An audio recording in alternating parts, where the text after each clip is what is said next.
Can a nigga live? Can a nigga live? Please.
These blacks.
Looks like we're back again. We are back. Thank you for tuning in. Welcome to the show. Thank you guys for listening. Like, share, and subscribe.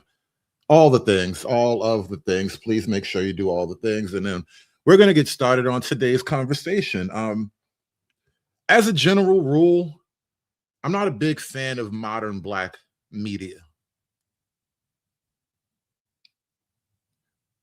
And it's not that I'm just, viscerally anti-Black. It's a stupid concept, but a lot of modern Black art is just woke trash. It's constant victim seeking, constant grievance nurturing, or it's just like self-aggrandization, Black girl magic and all these things. And it gets a bit tiring. It really does. Like sometimes I just want to watch a movie about guys shooting bad people. I don't need a subdrama about an interracial romance between two figures who are unlikely partners because one of them is like a paraplegic or something stupid like that. I'm over it. I really am. It's bad enough that damn near almost every movie has like a romantic subplot to it. Like almost every action movie that you can think of had some type of romantic subplot to it. Hell, even in the Avengers, Hulk was banging Black Widow. How the hell does that even happen? In the Avengers, they had to hit you with a romantic subplot. Like, we don't always need that. Sometimes I just want to see the bad guy get his head knocked off in a theatrical way.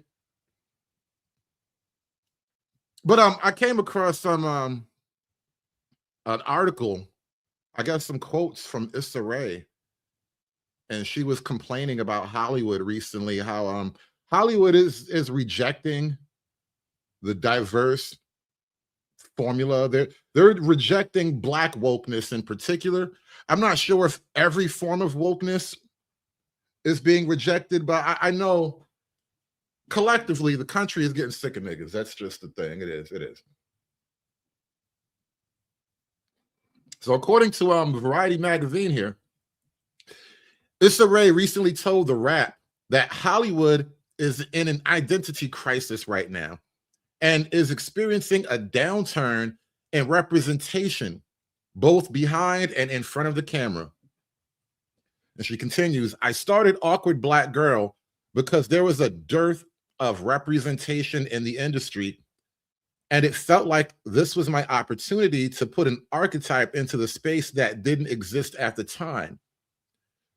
And now, even after so much progress, we're kind of back to limited representation and having to stake claim of our stories. We're back where we started, in a way, but wiser. Now, that was just a really, really short piece from Issa Rae, crying basically that Hollywood is no longer as woke as it used to be, which, you know, it's hard to kind of see that from here. Like, Hollywood looks just as woke as it ever was.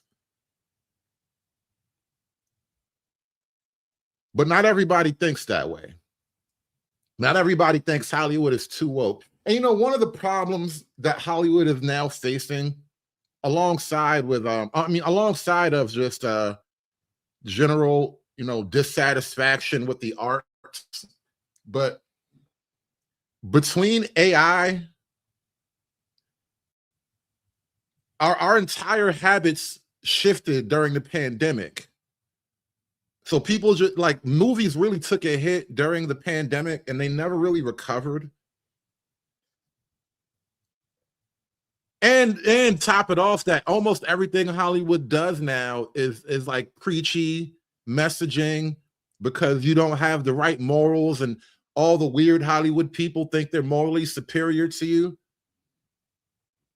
A lot of people are just over Hollywood at this point, and it's becoming an inescapable fact. Like I've been saying for years, I don't even go to the movies unless I'm taking my kids to watch something they want to see.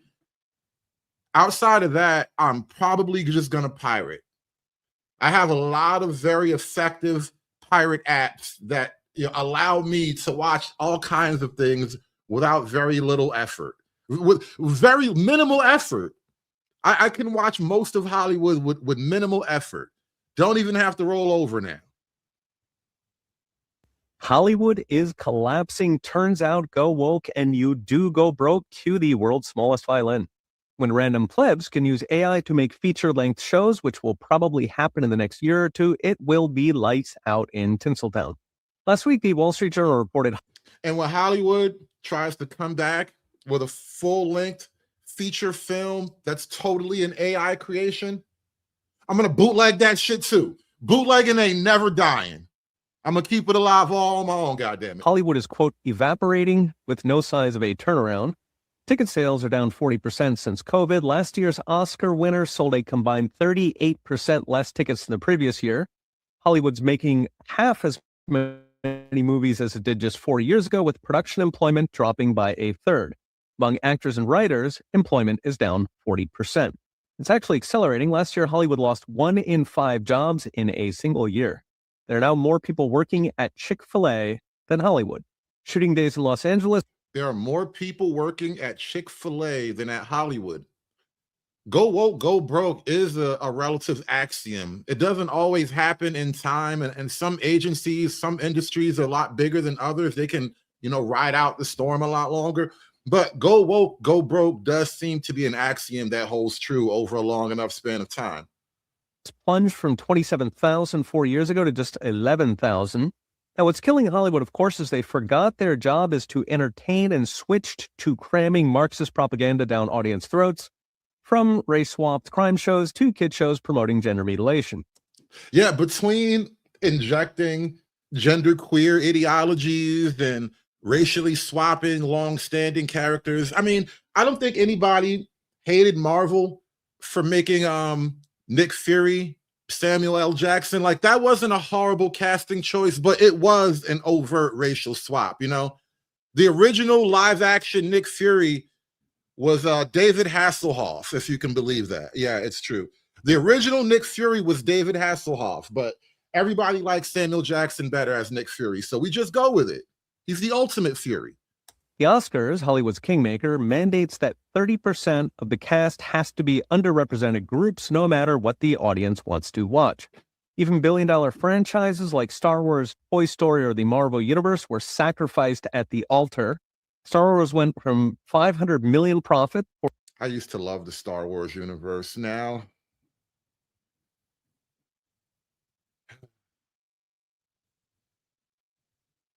outside of the 3 canon movies and then the 3 that follow up, because they kind of did give the backstory to like Luke Skywalker and Darth Vader and Anakin Skywalker, like for the purpose of giving Anakin and Darth Vader an origin story, I tolerate the other 3 Star Wars, but in my mind, there are only 6 Star Wars movies and only 3 of them really matter.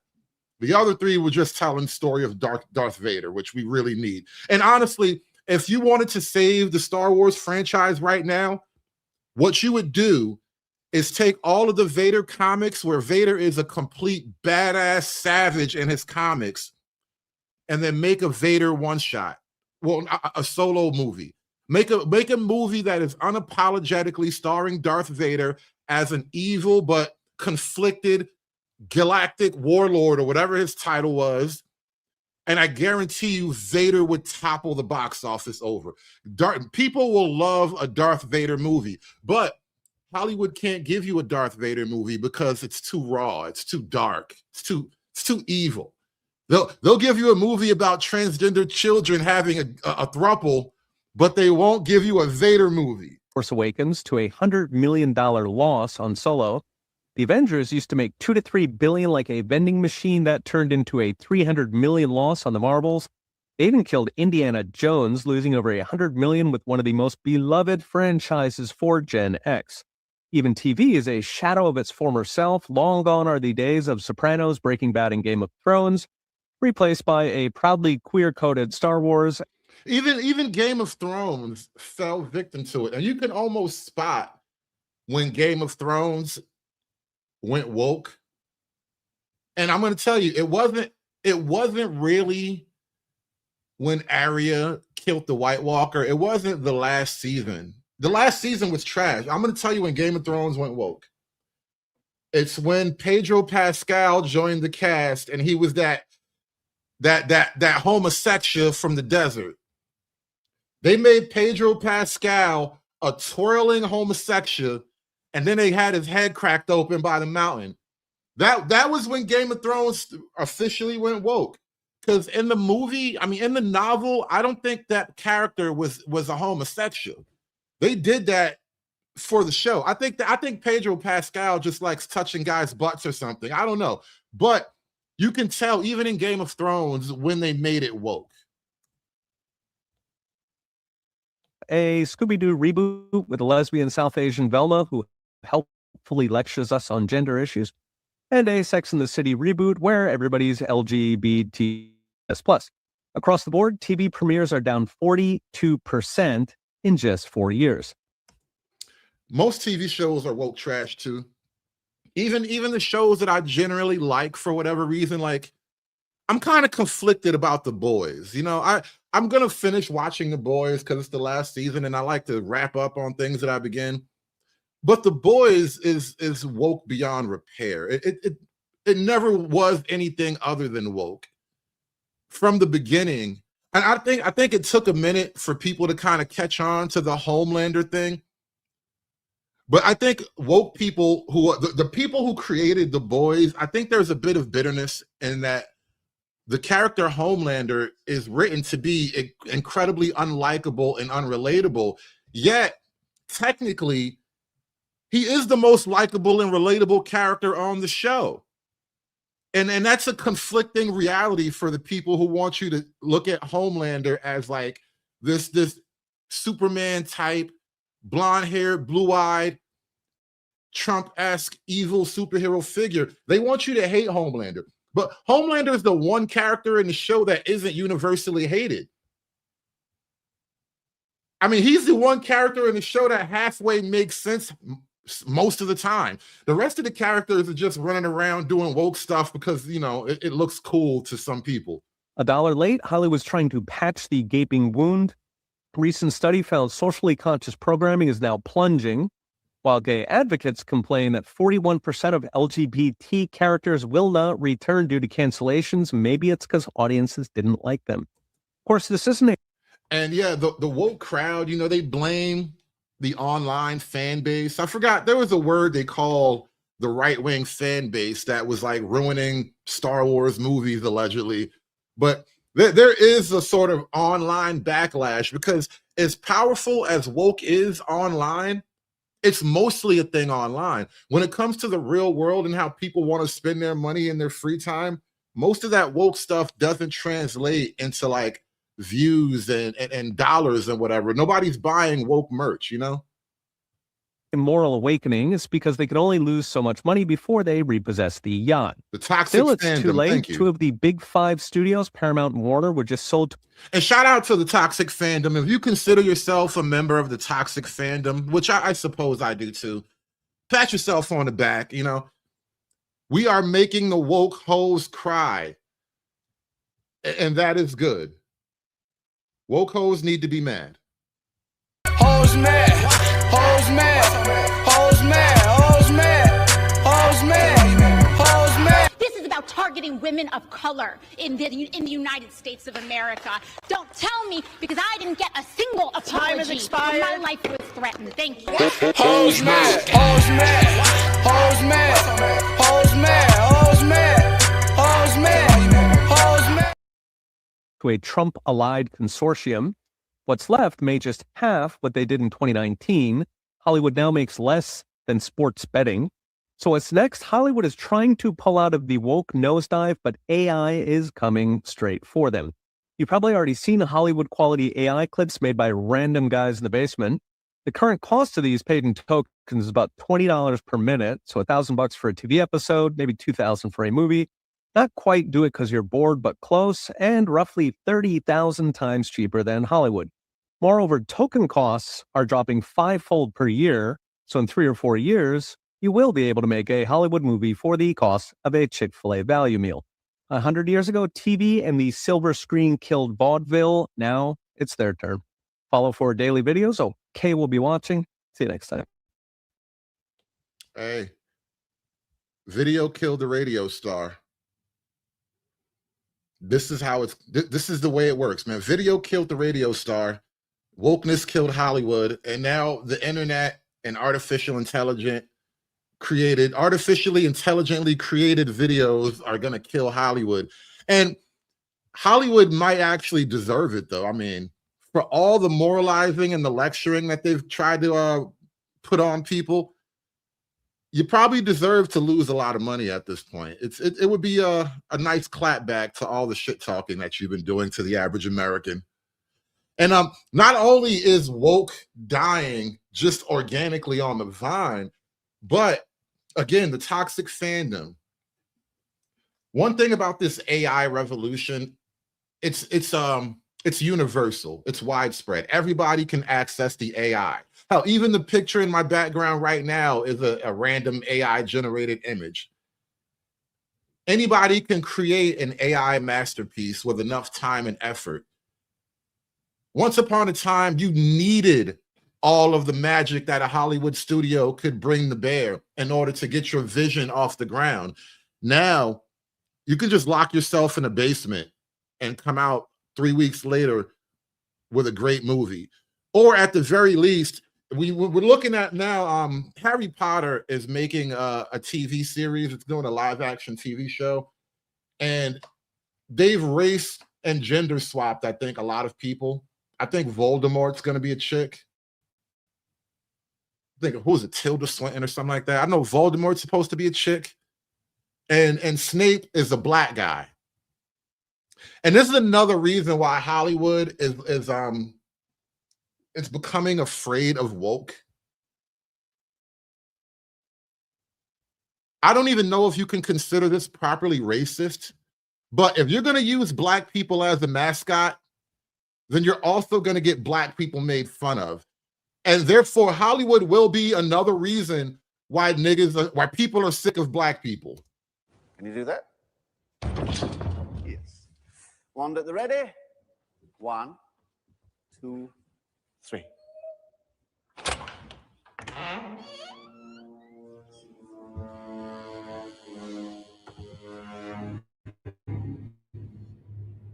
Think, never think.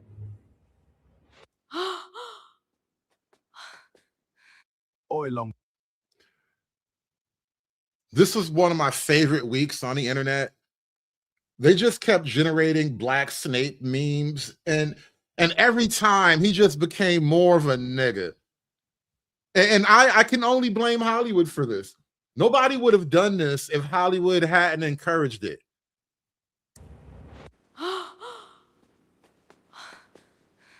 Oi, long bottom. Want to say the N-word? I'll let you.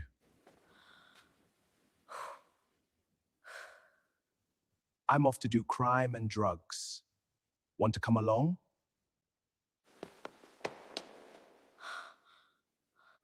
$10,000 points to Gryffindor if you convince Professor McGonagall to transfigure herself into a big booty blonde. Now, in a lot of ways, too, what the online internet world is doing is making a mockery of diversity itself, which is powerful. We are at the point of mocking diversity, right? And then get this, this is where it starts to come together. Because Black people are effectively the ultimate universal mascots for diversity, Hollywood is causing Black people to be made fun of. Hollywood is causing racism against Black people. Hollywood made you white people racist against niggas. I'm not even gonna blame you. I'm blaming Hollywood. I'm letting white people off the hook now. 10,000 points to Gryffindor if you convince Professor McGonagall to transfigure herself into a big booty blonde. 10,000 points?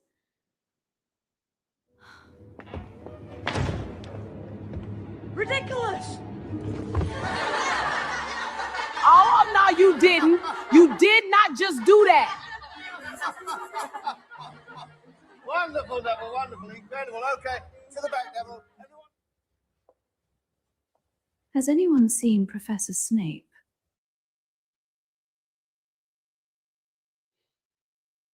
Yeah.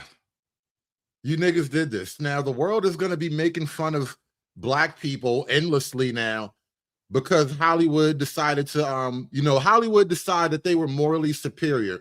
And now Black people have to be the butt of endless jokes. And a lot of them are funny, too. I can't help but to laugh. Black Snape really is my nigga, though. I'm Black Snape.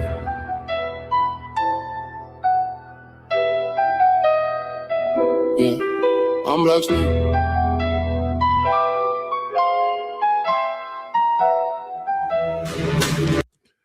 Listen, if you're offended at the obvious racial stereotyping that's being weaponized in this AI video, you should complain to Hollywood. Tell Hollywood to stop setting niggas up to fail like this. Yeah. Black cloak, black skin.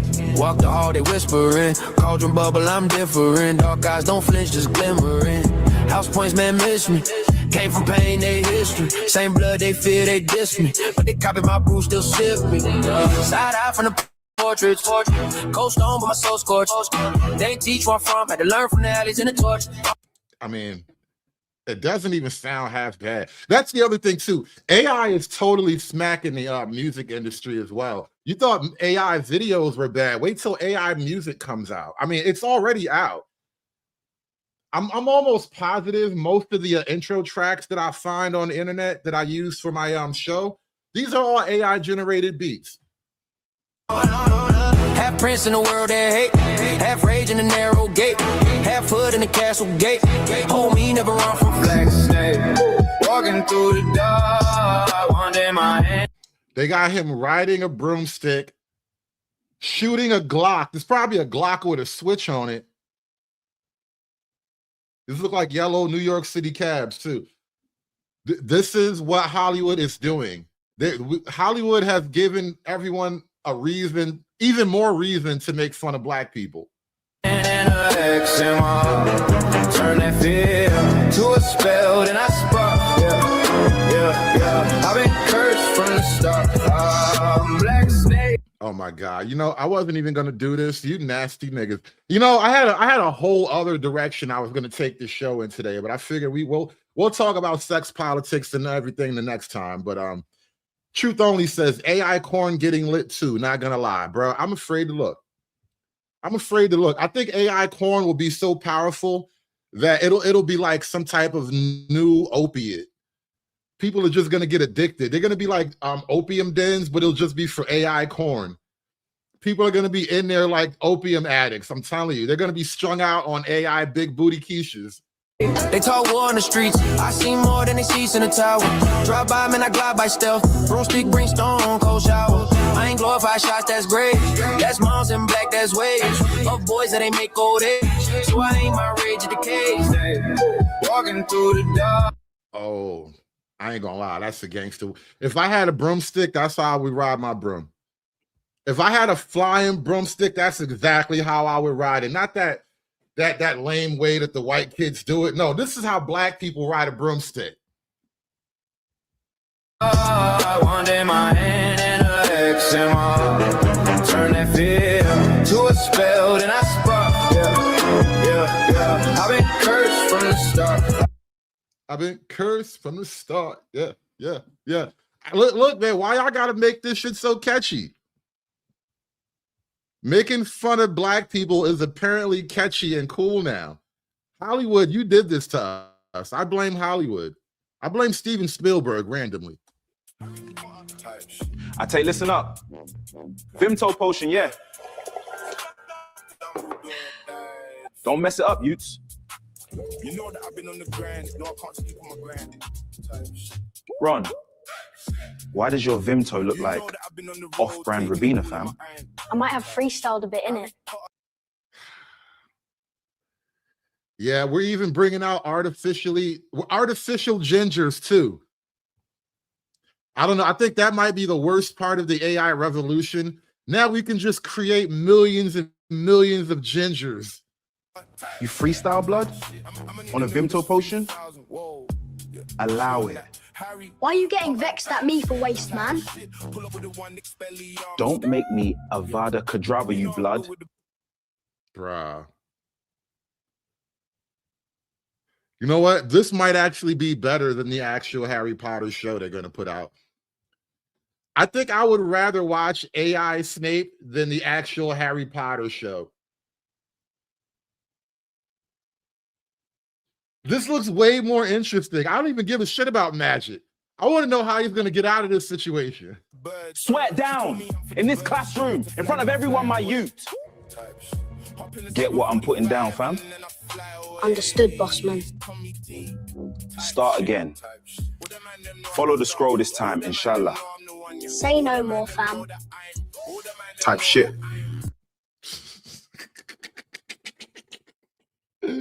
AI black people are hilarious, man. There's gonna be full-length AI shows sooner or later. And I just can't wait till we start parodying black people with AI. It's gonna be Armageddon. Type shit. Type shit. Yeah, Snape is a road man. But Snape got these bars, though. Snape got hands and bars. You don't want to mess with Black Snape. You was better off with that funny-looking white guy with the stringy hair. Yo, listen. It's Big Seven a dungeon. Half-blood prince on the track, yeah? Your man's is back in black. Darker than the dark arts. Uses. My man said, I'm darker than dark arts. Black Snape is my nigga. Smellier than a quiet fart. Slithering man, them stand up. Smellier than a quiet fart. You done know. Gryffindor. Why is she acting like a snake then though? Skia! I don't half-cast spells, bruv. Snape's all black. Your dad's only a hater cause your mum let me crack it. God damn. God damn. We're putting all the stereotypes in there. Every stereotype, isn't it, bruv? A snake then though. Skia! I don't half-cast spells, bruv. Snape's all black. Your dad's only a hater cause your mum let me crack. It's in HD, in a pensive, me blowing out a back. Boom! I must not tell lies. Lily Potter got pulled out the 8-inch ebony one. Lily Potter got so wet the Great Lake looked like a pond. Bro, why are you dragging Harry Potter's mom into this, bro? Because you made Snape black, now Harry Potter's mom must get blacked. Hollywood did this, okay? Hollywood did this. I'm going to write a letter to J.K. Rowling and let him know what's going on. She needs to know what's happening. Harry Potter's mom has a black boyfriend now. You got to redo the whole Hogwarts Harry Potter storyline because apparently some coal got burned. Smoke up some gilly weed and this black man do swim. She said, what about James? I said, what about him? Always Gryffindor hating, bad man. Always trying to slither in your girl. Always trying to huff and puff. Gilly weed, be smart like Raven. My man said, always trying to slither in your girl. I see what you did there. You niggas think you're slick. Gryffindor hating, bad man. Always trying to slither in your girl. Always trying to huff and puff. Gilly weed, be smart like Ravenclaw. Don't start acting tough. Don't do that, fam. Seeing Lily Potter makes man's heart stop. Then it goes hard. Does man's big, black. Man's had to take action. Shit was hard as a rock. Afterwards, I freed a house elf with my sock, which ironically was also. Okay, this is just getting disgusting now. Now it's just getting disgusting and weird. This is turning into an episode of The Boys. Hard as a rock. You'd think that story would embarrass me, but I just don't give a fuck. Always repping the Death Eaters with a gang sign tattooed. I got the wand in the sleeve. Don't make me pull out the wood. Be good. Always Gryffindor head. Hogwarts hoes, bro. I ain't gonna lie. They did their thing with the Hogwarts hoes. Hogwarts needs more hoes. Hey, in bad man, always trying to slither in your girl. Always trying to huff and puff. Be smart like Ravenclaw. Don't start acting tough. Don't do that, fam. Defense against the dark arts, fam. It's time for spell checks. The one goes. Now, because there's a black Snape, you have to make a spell that goes skra. Do. There's gonna be a spell that is entirely hip hop ad libs. Do. Ski wee.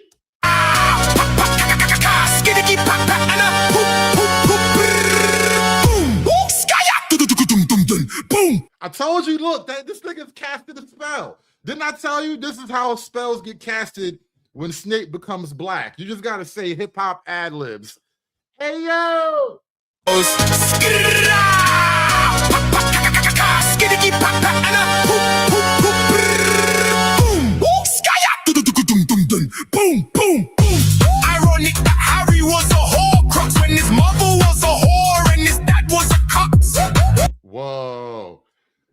This really is a Harry Potter diss track, no lie. That's what the title of the video is anyway. But this is a straight up Harry Potter diss track. Harry, you got to clap back at this nigga. Don't be scared because he a big black nigga with dreadlocks. Don't be afraid of that shit. You better get this nigga, Harry. You see how this nigga talking about your mama? It wouldn't be me. That's all I'm saying. It wouldn't be me. Ain't enough spells in the world to stop a nigga to stop me from running at this nigga, man. I'm trying to tell you. This nigga is dissing the hell out of Harry Potter right now. Expelliarmus on your missus. Kisses. Comes Emperor on the youth. Snape dog never misses. Kisses. Man's got sorted into slithering cause man's got a snake. Hiss if I shake it after a piss, I might start an earthquake. No wonder. Okay, pause. Harry Potter is a boss. Tongue, you ever heard he's good with snakes? He must have got that from his mum, yum yum. Even my ups wanna be me. Sirius calls himself black. Seriously talking about marauders. You and Lupin be the furry. Batman's got the potion for watermelon flavored chicken. Oh my God. Oh my God. Watermelon flavored chicken. I'm sorry, my mouth just started watering. I'm telling you, man, this the reason why I be hating niggas, man. I'm telling you, man. It just be us. I be hating niggas, man. Damn, son.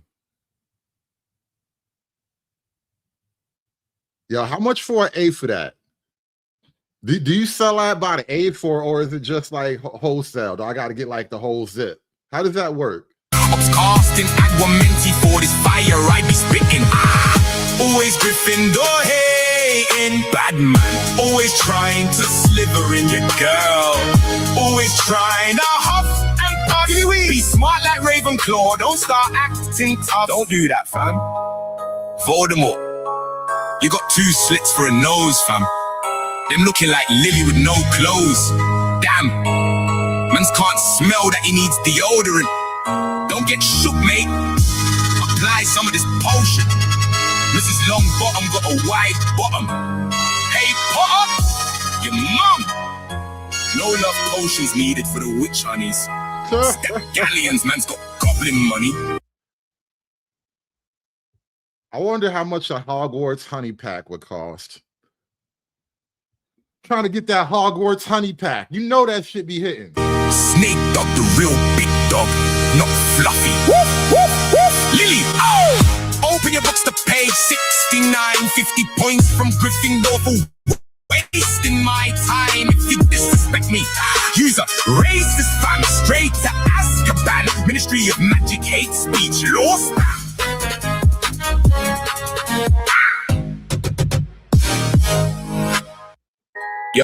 Yeah, the Harry Potter diss track. You know, Hollywood is just getting too woke, and we have to make them pay.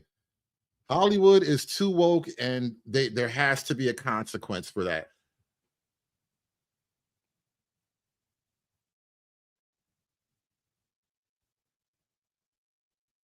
And then Hollywood has all kind of dumb rules now, apparently. Like a lot of the people who've been around for a while, they hate the way the new Hollywood is turning out. I think it's it's dull. It's, you know, nobody's enjoying. I grew up in a neighborhood with lots of different types of people, a lot of different nationalities, and along the way, because I moved a lot, I was born in the Depression. And so I moved a lot, and I knew a lot of people, and I always enjoyed the differences.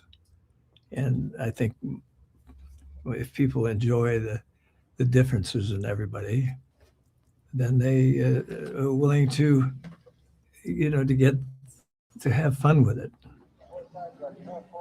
Go ahead, make my day.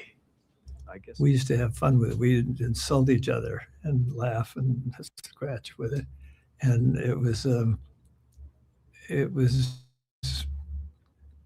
not a bad thing. People didn't take themselves that seriously at that point in time.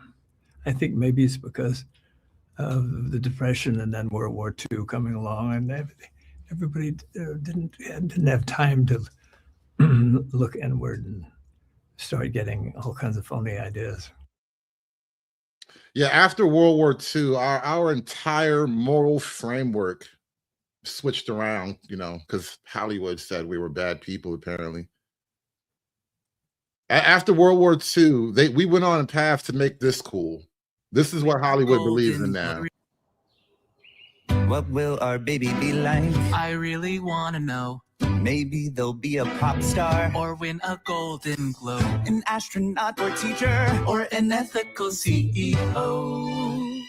We wanna know, what if they're into football? Dear God, don't say such things. Hey, no matter what they're into, we'll love them just the same. That's right. Except they must like Wicked. Well, duh, of course I draw a line. Whoa. We'll be dancing through life. Will they be a boy who punches walls and smokes cigars? What? Or will they be a girl who loves to sing? Oh, will they be a boy who takes pictures in front of cars? Okay. Or maybe they'll be somewhere in between. Well, that's the best of both worlds. Look, just because a baby's a certain gender doesn't mean they have certain interests. What do you mean? Like, a boy can like glitter and a girl can play hockey. Well, it's true. So I don't think we place any expectations on our baby before they're born. Okay, Let's do it. 1, 2, 3.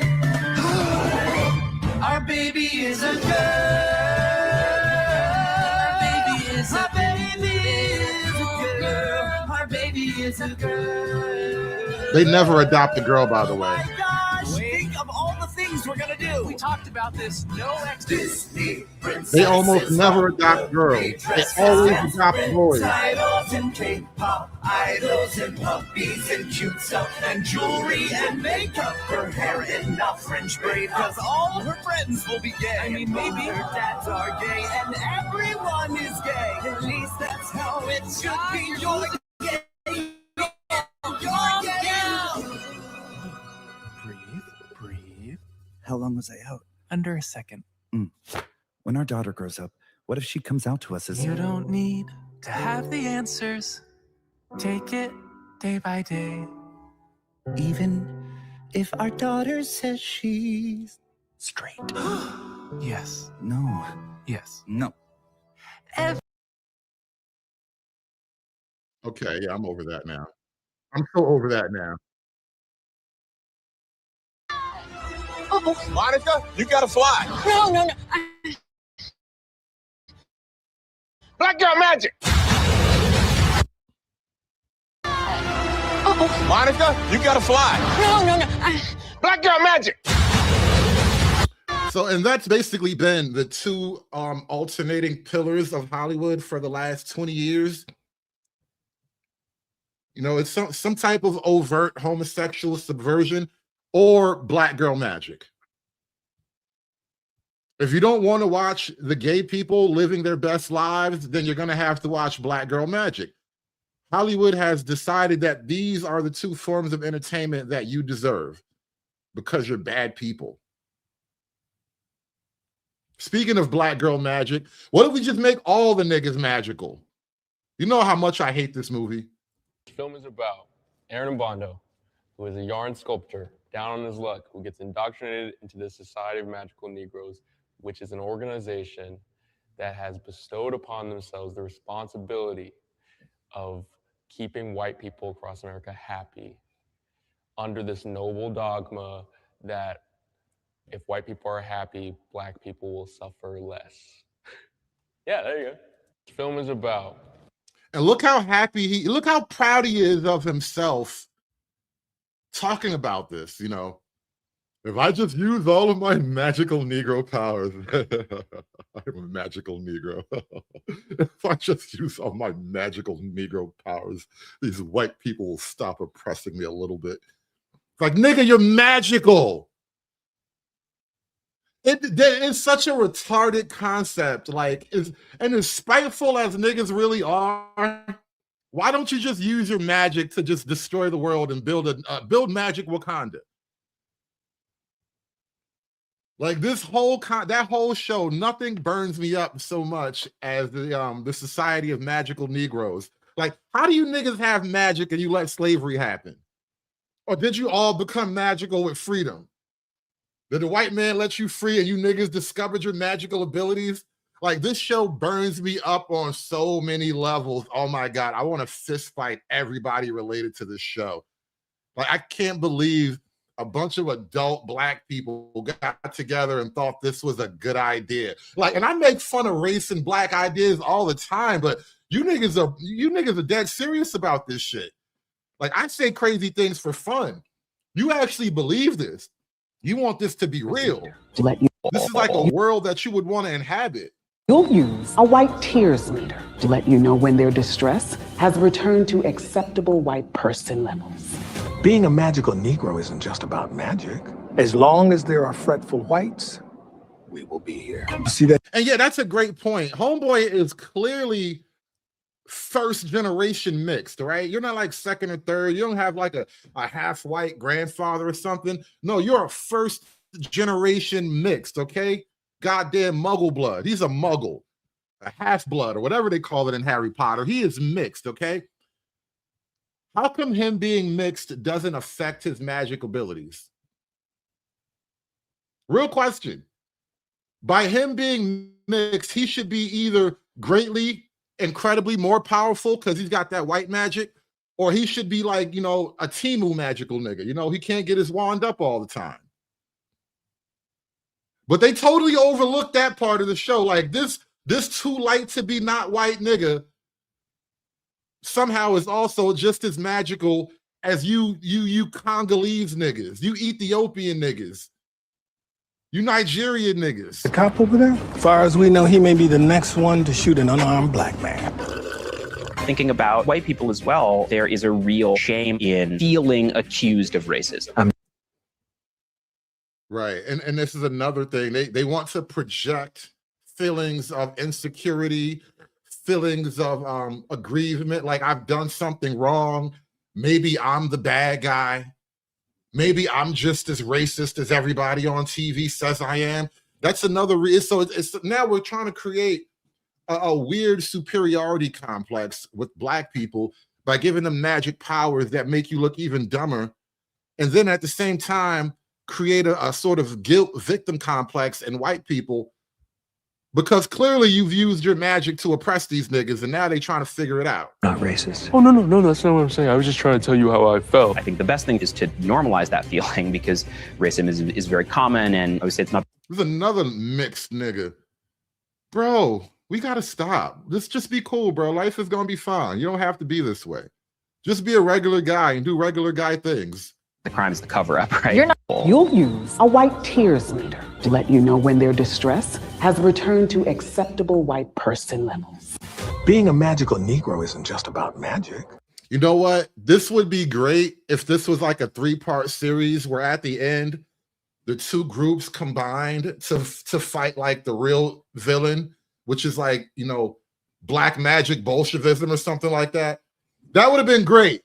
If the magical society of Negroes would have discovered the Agarthan society of rilled out Wiggers, and then they combine all their magic powers to defeat the dark arts, the Black magic Bolsheviks, like that would have been a great story. That could have been the Star Wars of our generation. But no. You know what you get? You get niggas in dresses. That's what you get. You get a big, bald-headed, muscle-bound nigga in a dress. That's what you get. That's what Hollywood says you deserve because you're bad people. They're all like that with their kids. Like all these white women adopting these Black men child and turn them into girls. Yeah. What the hell's with that? That's a good, see, this is. You know, they're beating them and trying to go, you know, 100%. the best way of being a Black man is to wear the dress. I think it was an interesting moment in time where I think, who was it? Madonna. I think Charlize Theron, she's got a Black African kid. Like, women in Hollywood were buying Black boys out of Africa and turning them into girls as some type of grand morality stunt. Look how pure and virtuous I am. I'm going to take this boy from an African village and turn him into a Black woman. Voila, Black girl magic. Actually, that really probably is the closest expression of Black girl magic you could ever find. is adopting a little black boy from Africa and then transitioning him into a modern, independent black woman. Ask Cat Williams. They're getting the children, putting them in a dress. Yeah, black no, they are. children. They're doing black it to male all children. white children too. All children. Huh? It's happening to all children, not just black children. It's happening to all children. But I'm talking about Hollywood. All these white women is adopting black male children and turn them into the dress. How come Roseanne had to call that out? And is Roseanne wearing like the Leia costume from Star Wars? What the hell is he wearing? Oh my God, stop doing this to me. Ew. What are you doing, Roseanne? Yes. Because they're trying to make it okay. They're trying to send that message, cut off your boys' cocks. Right. Because it's all by the 350-pound lesbian caucus. Yeah. I should say. Can I say something? There's something about the removal caucus. Yeah, the removal caucus. This is such a good segue for me because it's all fucking bullshit. Every minute of it. Roseanne still has moments of hilarity, though. Only a handful of women have ever been truly funny. Roseanne was kind of one of them.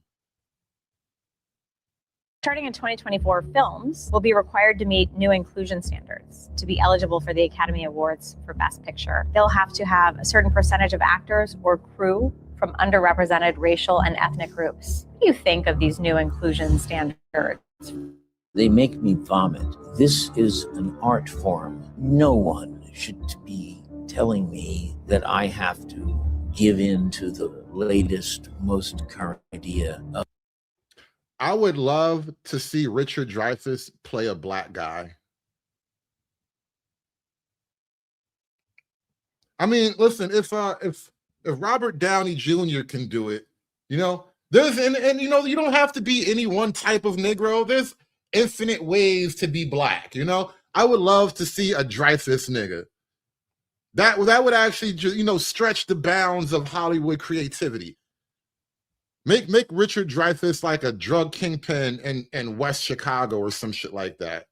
Of what morality is. Are we really risking hurting people's feelings? And I'm sorry, I don't think that there's a minority or a majority in the country that has to be catered to like that. Are we crazy? Do we not know that art is art? Starting in 2024, films will be required to meet new inclusion standards to be eligible for the Academy Awards. He should play Nino Brown. That would be hilarious. Richard Dreyfuss as Nino Brown. I mean, if we can make Snape black, we can recast Nino Brown as like, hell, Brad Pitt as Nino Brown, you know, so the girls can watch it. Our favorite film franchises have been destroyed. They have been warped. And it makes no sense to me. And I believe foolishly thought that people in Hollywood did this because they thought it would grow their audience, that they thought they would make more money. Oh, let's, you know, go woke because that's the trend. That's where the world is going. Is that why they did this? Or did they do this? Let me put it this way. Did they ruin Star Wars because they wanted to ruin Star Wars? Because they hate Star Wars? And we'll start with you. You're on to something now. They ruined Star Wars, not because they hate Star Wars. I don't think they really care about Star Wars, positive or negative. The issue is never the issue. The issue is always the revolution. And so from that perspective, what Hollywood has done is because they hate you and you love Star Wars, they have to destroy Star Wars in order to destroy you. That is the logic of it all, right? That's the cleanest, most concise way to transmit their logic for you. They don't care about Star Wars. They don't care about they don't care about any particular television show. You think they cared about The Boys? Do you really think people in Hollywood cared that The Boys was an actually a biting, satirical example, I guess you can say, of with great power comes great responsibility, and how the average person, when given great power, will almost always become some type of horrible asshole? which means that the average person probably should not have superpowers. Like, that is the grand metaphor of The Boys, right? How having all of these great powers, almost everybody on The Boys that has powers is some type of deviant. They're broken in some fundamental way. They're all morally suspect. I don't think there is a pure character on that show. There is nothing approaching Superman levels of moral clarity in The Boys. Everything about that show is, if people become too powerful, they become horrible. Hollywood took that and just said, white man bad, he's kind of like Trump, and they ran with it. They totally left the basic morality plot of The Boys and just shoved down modern political satire. You shoved modern political satire down your throat. And that's really the issue here. And this is why I say they don't actually care about any particular product. They care about the effect. They care about what it does for you, what it does to you. This is why they go back and find all of your childhood touchstone tropes, your classic things, you know, the G.I. Joe, RoboCop. They have to remake everything now and make it modern and hip, which is to say progressive, gay, diverse, subversive. They destroy these things because they want to destroy you. They don't hate these works. What they hate is the people who love them. I know you're ready to go. Oh, yeah. I think they hated the old version of Star Wars that exemplified... The one that we all loved. Exactly, yeah. the one that exemplified traditional heroic values, that, dare I say it, had a heroic male lead, that was something that was universal, that everyone could gravitate towards. I think they hated that. They wanted to undo it, and they wanted to replace it with their new and improved version that they believed they could eventually get everyone to like. And as it turns out, well, the opposite happened. Yeah, most people are only woke online. Hell, even most of the woke people are mostly woke online. I bet you most of these super woke people live in a racially monotone neighborhood, right? Most of your liberal, wealthy people live in a liberal, white, wealthy enclave with a handful of diversity sprinkled in so they feel just right. None of them live in the hood. None of them live around the people that they claim to represent. Okay. So let me just quickly follow up. So they did think that it would expand the audience, right? I mean, because I've heard some people speculate that they killed Star Wars because they wanted it to die. They actually didn't want people to like it anymore. No, I don't think they wanted to destroy it, because ultimately they do want money, but also Hollywood is vanity driven. They wanted the applause. They want to be liked for being weird. This is another goal of Hollywood, which ultimately this is like a sign of some type of mental illness or whatever. This is definitely a mental thing. Wanting to be loved for your weirdness is a mental issue. And I think Hollywood, you know how they say like the left attracts people who are mentally unstable? I think Hollywood is another one of those things. And because Hollywood itself is incredibly left-leaning, like it's even more left-leaning than mainstream politics, it would stand to reason that it's even more mentally unstable. And so what you have is a bunch of people who have almost totally broken with like baseline shared reality. And then they want to be perceived, they want to be told that they are normal by the rest of the normies. Thereby elevating what they do, the weird stuff that they do, their weird sexual proclivities and their weird behaviors. If normies say that's normal, then they become normal by default. And that is what they want. That's why they make the video about the interracial gay couple adopting a daughter and hoping that she comes out gay too. You know, if we just normalize my affliction, I will no longer be afflicted. They wanted the accolades, they wanted the praise of having brought Star Wars into the... And shout out to my man True Hype with the $2. Detective Pikachu would never. Detective Pikachu is actually good at his job, that's why. But hit that like button, y'all. Like, share, and subscribe. We are not done yet. I need that money. new age I for see. a new generation, the modern audience, you might say. And so they thought that they could do that. They were probably misled into believing that, woke culture online was a much bigger deal than it actually was, that it was much more widespread than it turned out to be, because it was a small number of extremely loud people on social media that created that false impression. But they see that and they react. Well, not just loud, but well placed as well. Elon Musk buying Twitter was probably it definitely led to Trump taking over the White House. But Elon Musk buying Twitter, it removed a huge filtering system from public discourse, where on most platforms, if you say anything that's a little bit too right-leaning, a little bit too normal, a little bit too logical, then there are going to be all kind of moderators and censorship that gets thrown at you. Whereas on Twitter, Elon Musk taking over Twitter for that exact reason of removing moderation and censorship from most conversation, it allowed for ideas to kind of populate to the surface that were intentionally being suppressed. And so it wasn't just a matter of a handful of people. It was a powerful mechanism in place to kind of manage the conversation as well. Because my mother made a film called Mississippi Masala and met my father in the process of it. And at the time, she was looking for funding for that film, and she told the story. It was about a love story between an African-American man and an Indian-Ugandan woman. And she went up to a financier, and he said, where are the white actors in this story? And she said, don't worry, they'll be the waiters. And she taught me that if we don't tell our own stories, no one else will. And too often when it comes to stories about people of color, by people of color, we don't have that funding. And the problem with the stories by people of color, about people of color, is there's another thing that kind of bothers me about modern Black media.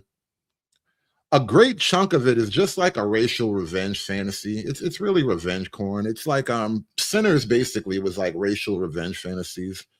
A show like Bridgerton, where you have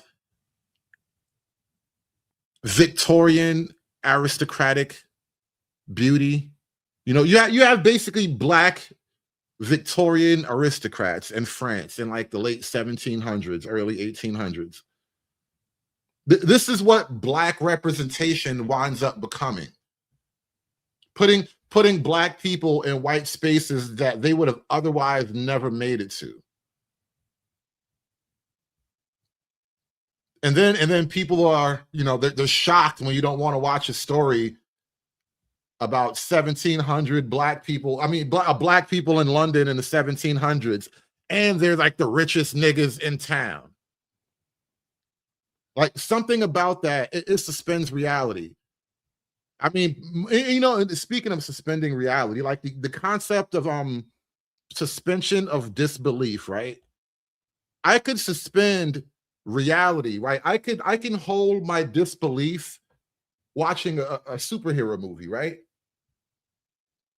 It's a lot easier to shut your brain off and watch people in tights and capes shoot laser beams and fly around the world and come up with these creative sci-fi schemes.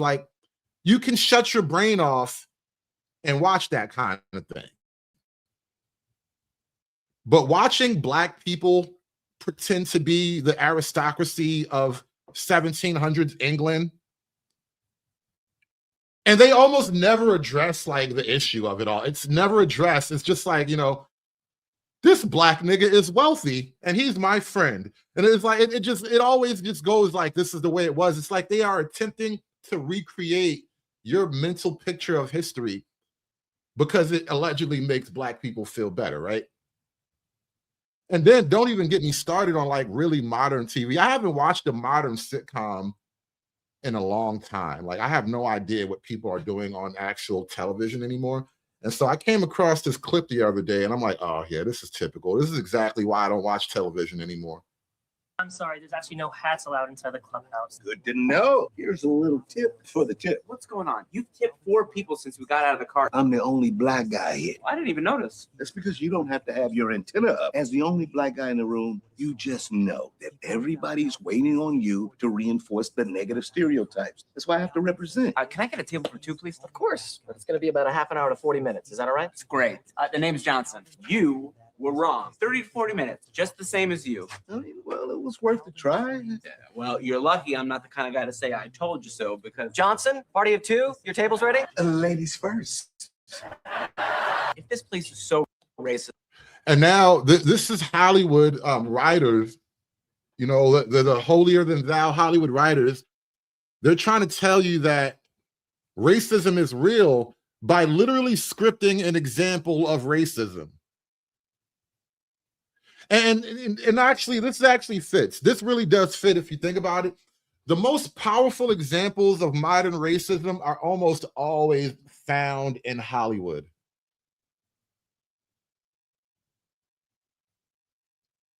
I remember years ago, I think I was on like the Bernard Riley panel, and we were debating, you know, racism and black people feeling like they're, you know, racially oppressed and yada, yada, yada. And so we asked this guy, because he was, you know, the guy telling the story or whatever. He was the guy, you know, claiming oppression. And we asked him flat out, when was the last time you were actually like racially oppressed? Tell me an actual racial oppression story. And I swear to God, you know what he told me? I got pulled over by the police one night. Yeah. Allegedly because, you know, he was driving while black or whatever. They didn't beat him up. They didn't plant, you know, a brick of cocaine in the car. They didn't find a pistol under the driver's seat. None of that. He got pulled over. I don't even know if he got a ticket. He might have got a warning. He might have got a ticket. But basically, the guy who spent his whole appearance on the panel that day trying to convince us that racism was real, and we asked him, oh, you know, what was the most racist thing that ever happened to you? And his story was literally, oh, well, I got pulled over by the police one day. The most egregious examples of racism you will find are literally coming out of Hollywood, either on screen or on the casting couch. Why were you willing to eat here? No one said it was racist. I just saw an opportunity to use your white privilege. I got a table by mistake. I don't think that's exactly white privilege. See? That's white privilege right there, not knowing that you're benefiting from it. Okay, I know that Now Hollywood is teaching us that its job is to give us lessons on white privilege. It's really become a sociology experiment, you know? If we give people contrived scenarios where it's obvious that this person is experiencing what we call white privilege, then maybe the average normie will finally believe that white privilege prevails the land. I have certain social advantages on occasion because of the color of my skin. I'm woke. Your white privilege isn't something that kicks in on occasion. It's something you benefit from every day. You play by a different set of rules. Look, man, it doesn't even matter, right? I'm not mad at you for it. Okay, well, with all due respect. What up, King Pix, man? It's good to see you around. Good to see you, King Pix. You know, I got to focus on you for a minute now. There is no such thing as white privilege. I mean, honestly, I don't want to ruin the show or anything. I try not to get all, I'm trying to avoid hot, politically controversial topics for obvious reasons, but there is only one privilege in this country. And I would be surprised if this guy on screen, I don't think this is a proper white guy either. But there is only one privilege in its country, and it's not white, it's not black. There is most definitely a privilege, but this ain't it, bro. I'm not even going to get into who the privilege belongs to, but it's not white people, I promise you.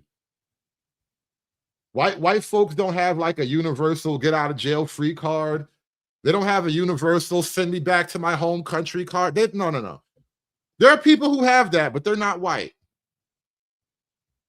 Something that's not there. Okay, put this on. Well, there's a no hat policy. They made you take it off. Exactly, but I bet if you put it on, nothing will happen. Okay, yeah, fine. But you'll see, the same rules that apply to you apply to me. This food was delicious. I tipped my hat to the chef, but I do not take it off. Do you believe me now, or should we both go outside and see who can hail a cab? No, you. Perfect. Anything you want to say to me, you know, off the top of your head? I hope you had a pleasant experience at Hillmont. How can you say that? Because they tell us to. See, I told you so. Do you remember the rules now? You're letting him walk around with the hat on, but you made me take it off. Hollywood. I mean, if you really think about it, most of us wouldn't even have a proper conception of racism and racial concepts if it wasn't for Hollywood.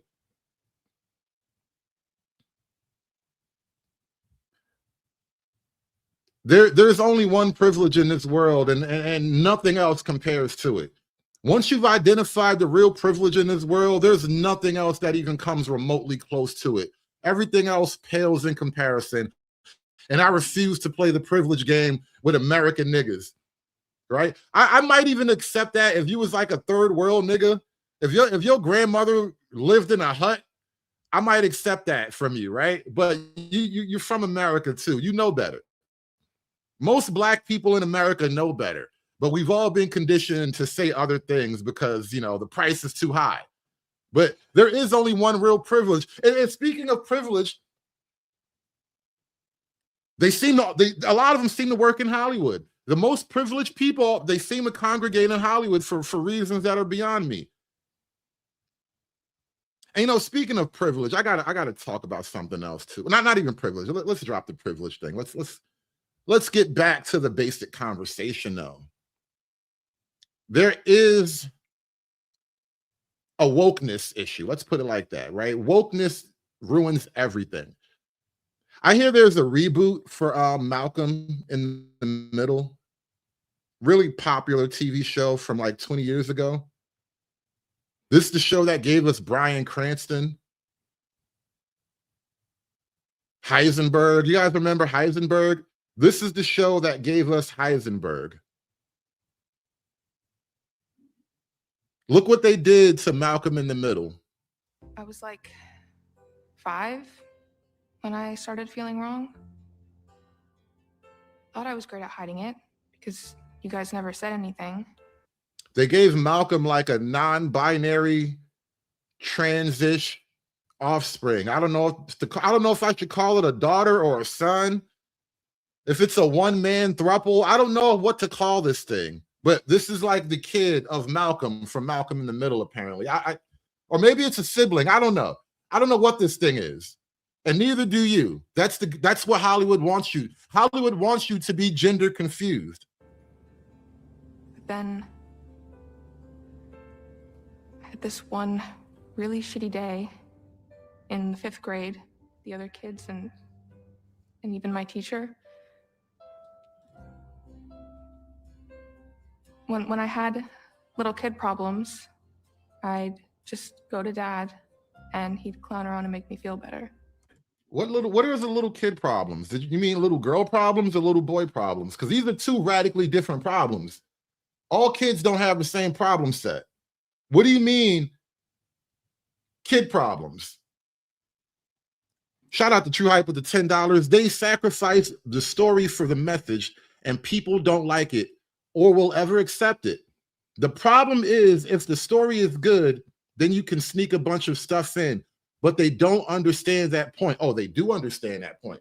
That is why Game of Thrones went to shit in the last 2 seasons, because they took a product that, like you said, had a great story. It was it was popular.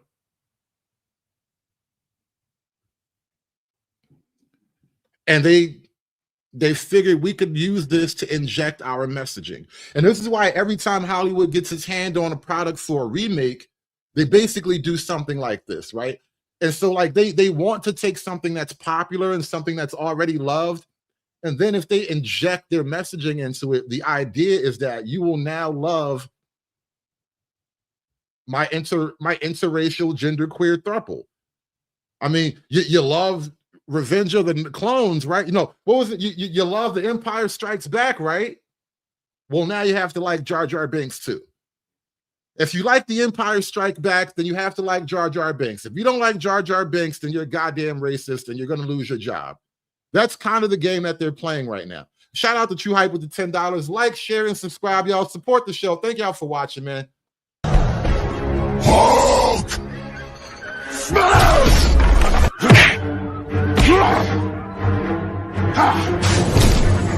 Smash you!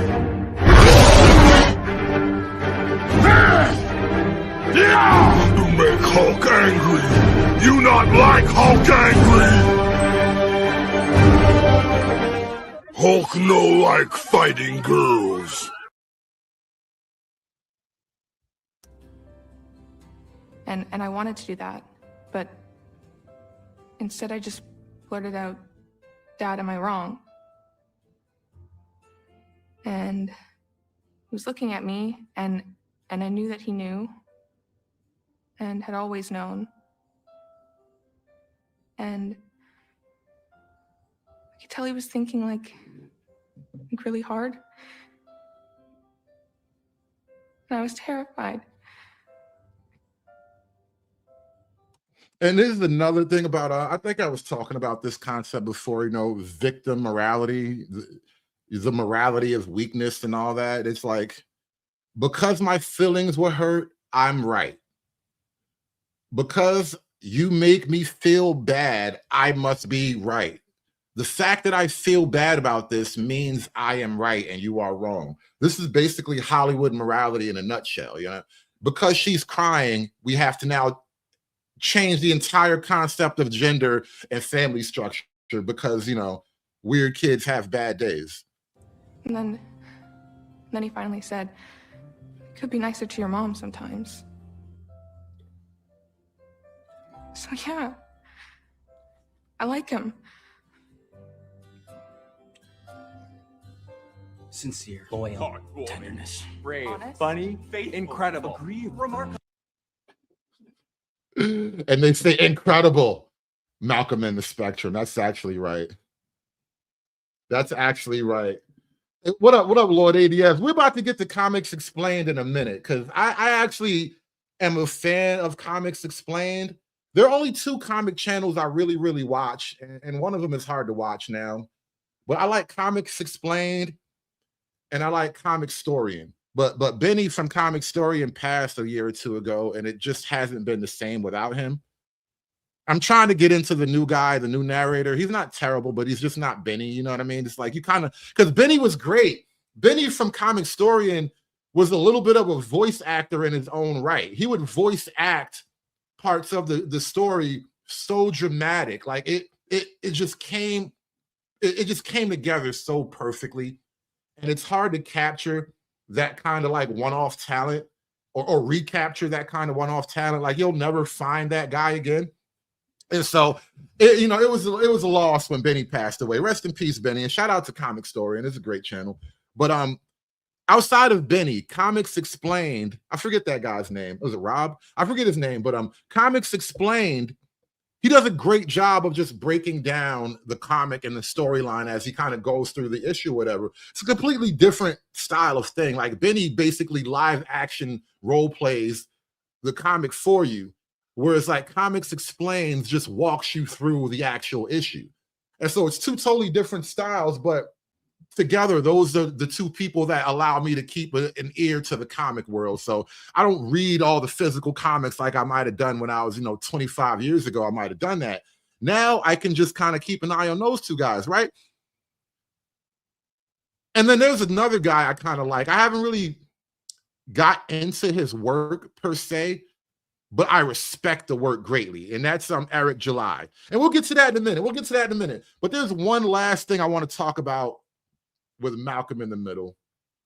And that is the Black Kid. Malcolm in the Middle did something really groundbreaking when it came out. They gave us a Black co-star who is anything but cool. Normally, when you get a Black co-star in a TV show, he's almost always the cool guy. And they turned this guy into some type of non-binary genderkin thing. My God, I hate what they did to my. Look how they massacred my boy. And the problem with this one particular gender swap, well, I don't know what to call it, sexuality swap, is that this kid in particular was never, ever, ever giving any kind of signs of being on the genderqueer spectrum. All right, even in a wheelchair, Stevie was trying to get them. He was into girls. Even in a wheelchair, he was like, "Oh shit, this thing works." I had no idea. Stevie was trying to get girls, man. And look at Stevie. He had him a little cute girlfriend. She ain't care about his little dead legs.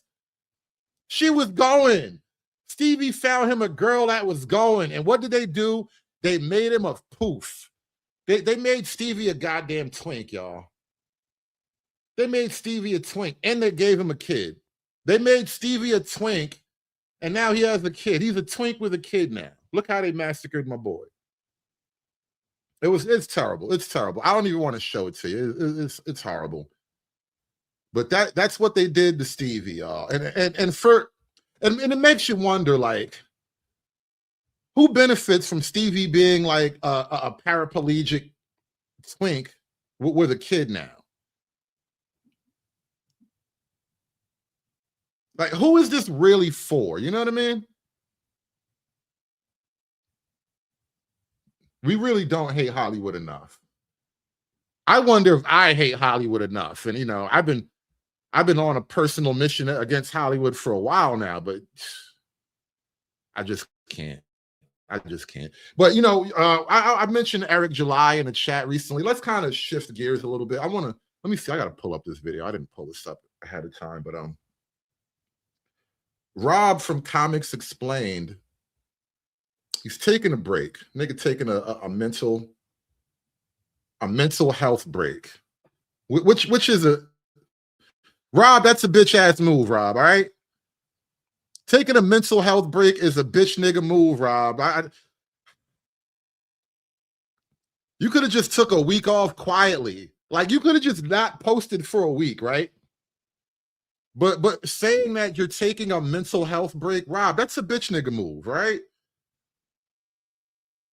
Just quietly take a knee and then get back in the game on the next play. Don't tell everybody that you got to take a mental health break because some fat bald nigga is being mean to you on the internet. Because a fat bald nigga with a nose ring is being mean to you on the internet. Rob is like, guys, I'm just having a rough time and I really got to take a mental health break. This is my Rob impersonation, by the way. And I like Rob. I do. I really like Rob. But, like, this is a bitch nigga move, Rob. Taking mental health breaks are for twinks and bald niggas with nose rings, all right? If you don't have a septum piercing, you're not allowed to take a mental health break, Rob. Get your ass back in there and make some content, nigga. And I need to take a mental health break from YouTube. With all this craziness that's going on, which I've spoken on it multiple times, I'm not going to speak on it anymore. But with all this craziness going on, it's really just kind of trashed my mental health. Now, I will specify, I'm not quitting. I love what I do, right? There's not in a million years. Well, a time will come when I will leave, right? But today is not that day. But, you know, this all kind of spun out of the live stream yesterday, because once I was done with that live stream, I'll be honest with you guys, I had this sickening feeling in the pit of my stomach. I wish you niggas would leave Rob alone. Rob got sick feelings in the pit of his stomach now because of you niggas. This is the thing I realized too. This is kind of, I wanted to kind of shift gears a little bit, because outside of the Hollywood thing, this is a very internalized Black issue. White people need not apply to this beef. Black people want to impose a level of wokeness through racial solidarity on other Black people that is completely counterproductive. Right, because what I knew was that people don't come here for all that drama. And when I say here, yes, I'm talking about my channel, but I'm also talking about this YouTube comic book space. One of the things that I've always loved about this space, and one of the things that I still love about this space, is that it felt like one of the last holdouts against all the craziness that's happening out there, right? I mean, you guys are very much aware of this, right? You go onto the internet and it feels like the entirety of the internet is caught up in this perpetual and permanent culture war with no end in sight, some of which is valid and some of which is a lot of that is literally Hollywood injecting their morality into the media so that the culture war never dies. Hollywood is waging a culture war, but it never gets called a culture war unless the other side pushes back, unless the other side has something to say. Then it's a culture war. But when Hollywood is making your favorite characters gay or turning your traditionally white characters black, like the Little Mermaid or something like that, then it's a culture war, right? not. And in the real world, it feels worse. Like, I know for a fact, some of you guys watching this video right now are struggling financially.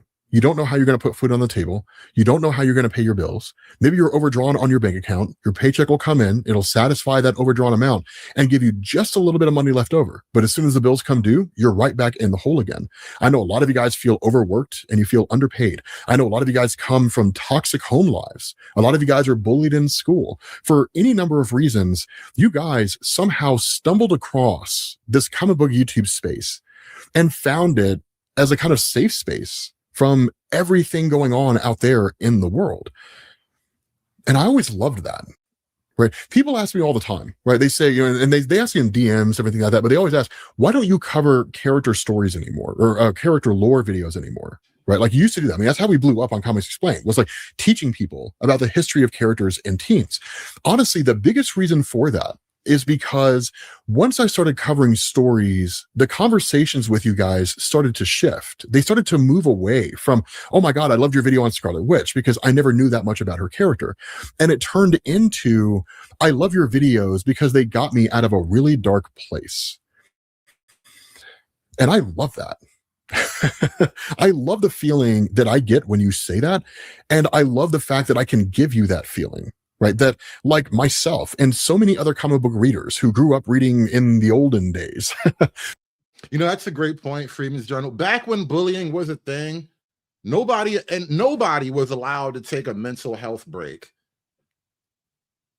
Matter of fact, you know when you took your mental health break? In your locker, all right?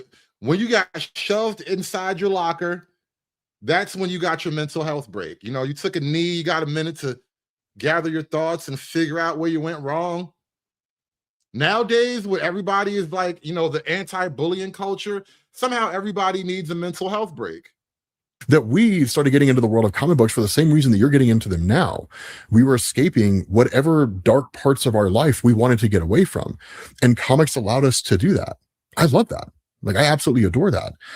And so, yeah, and you know, I was thinking about that like the whole evening last night. And I was like, yeah, number one, I need a mental health break. I mean, that's something my therapist and I have been talking about for like a month. When everything first started popping off, yeah, my therapist and I were talking about that. I mean, let's be honest, who the heck? Rob, you have a full-time therapist. Oh my God. Rob, you know what? Drop your therapist, get a gym membership, and go for walks in the woods, bro. Like, I think there was a trees outside of your window. Go for a walk. Literally touch grass, Rob. I'm telling you. If you pick up some metal, if you lift heavy things and touch grass, bald-headed niggas with septum rings will not be causing you to take a mental health break. Hell doesn't have a therapist. Who does not have a therapist after COVID? I don't know anybody who is. I don't. I reject most forms of therapy. Escaped lockdown unscathed. I can't imagine anybody I mean, if you're a person who's making it in this day and age without a therapist, I mean, shit, send me an email. Give me some tips. Like, bro, you make videos about comic books and it's incredibly successful. Like, you've made a life for yourself that you probably couldn't have imagined the day before you graduated high school or even college. I don't know which whatever you did, but you're living an easy life. You know what? You know who doesn't take mental health breaks? The guy that picks up your trash every 3 days. You know who doesn't get to take a mental health break? The chick at the desk, the chick at the cashier at a fast food joint, right? Like, people with cushy lives and easy, low responsibility, low pressure jobs apparently are crushing under the weight of it all.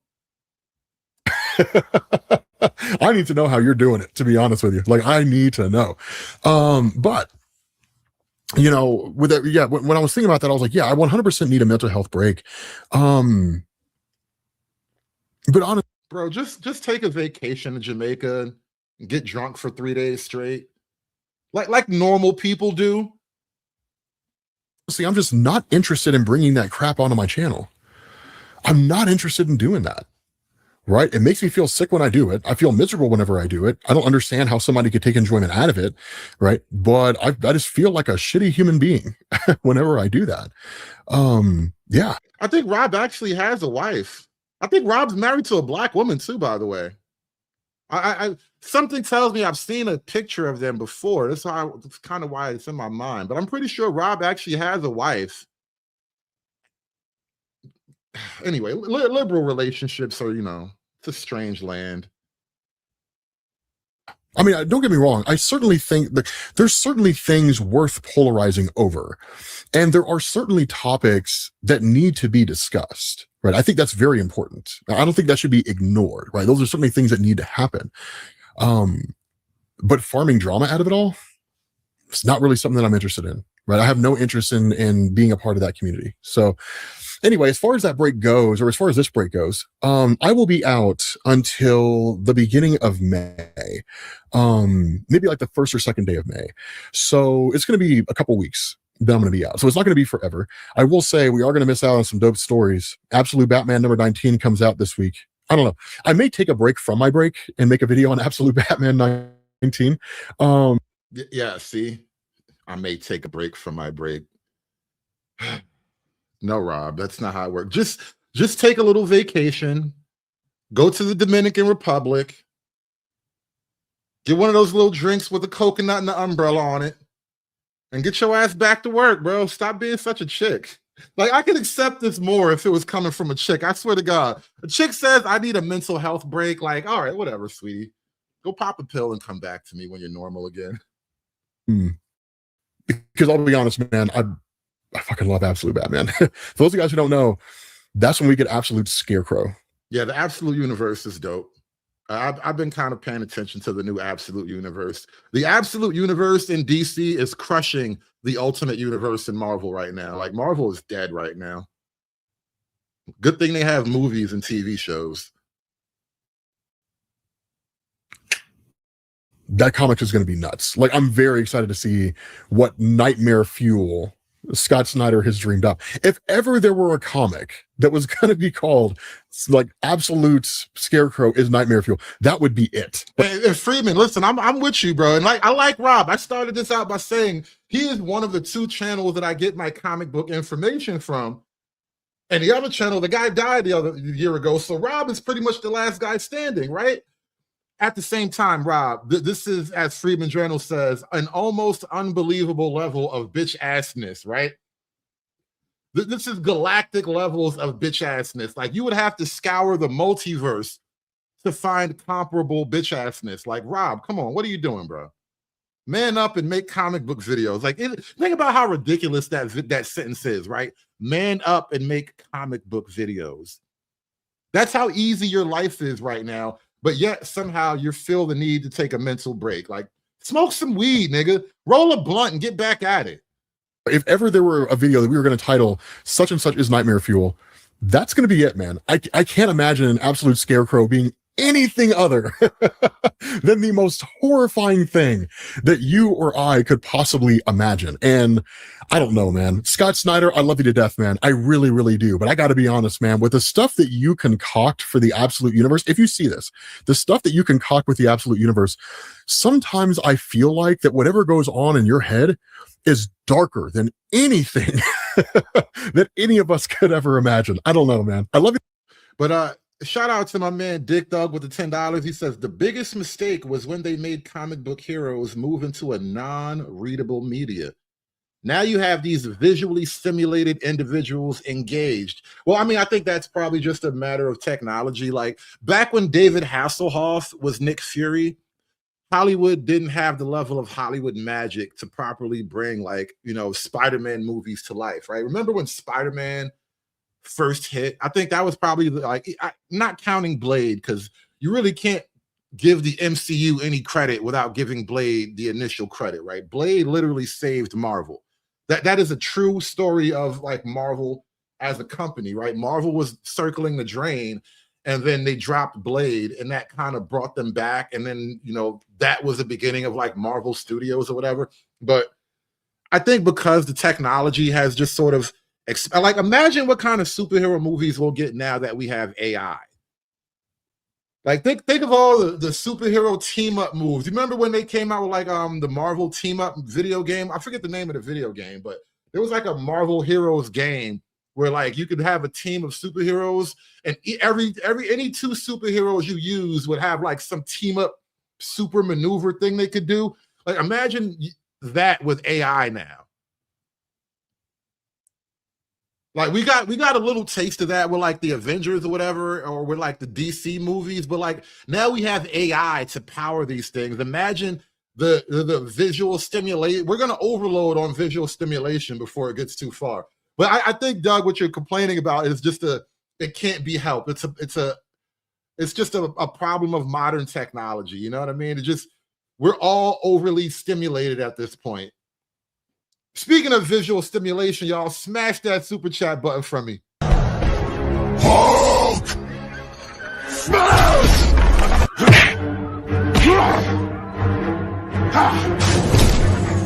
Smash you!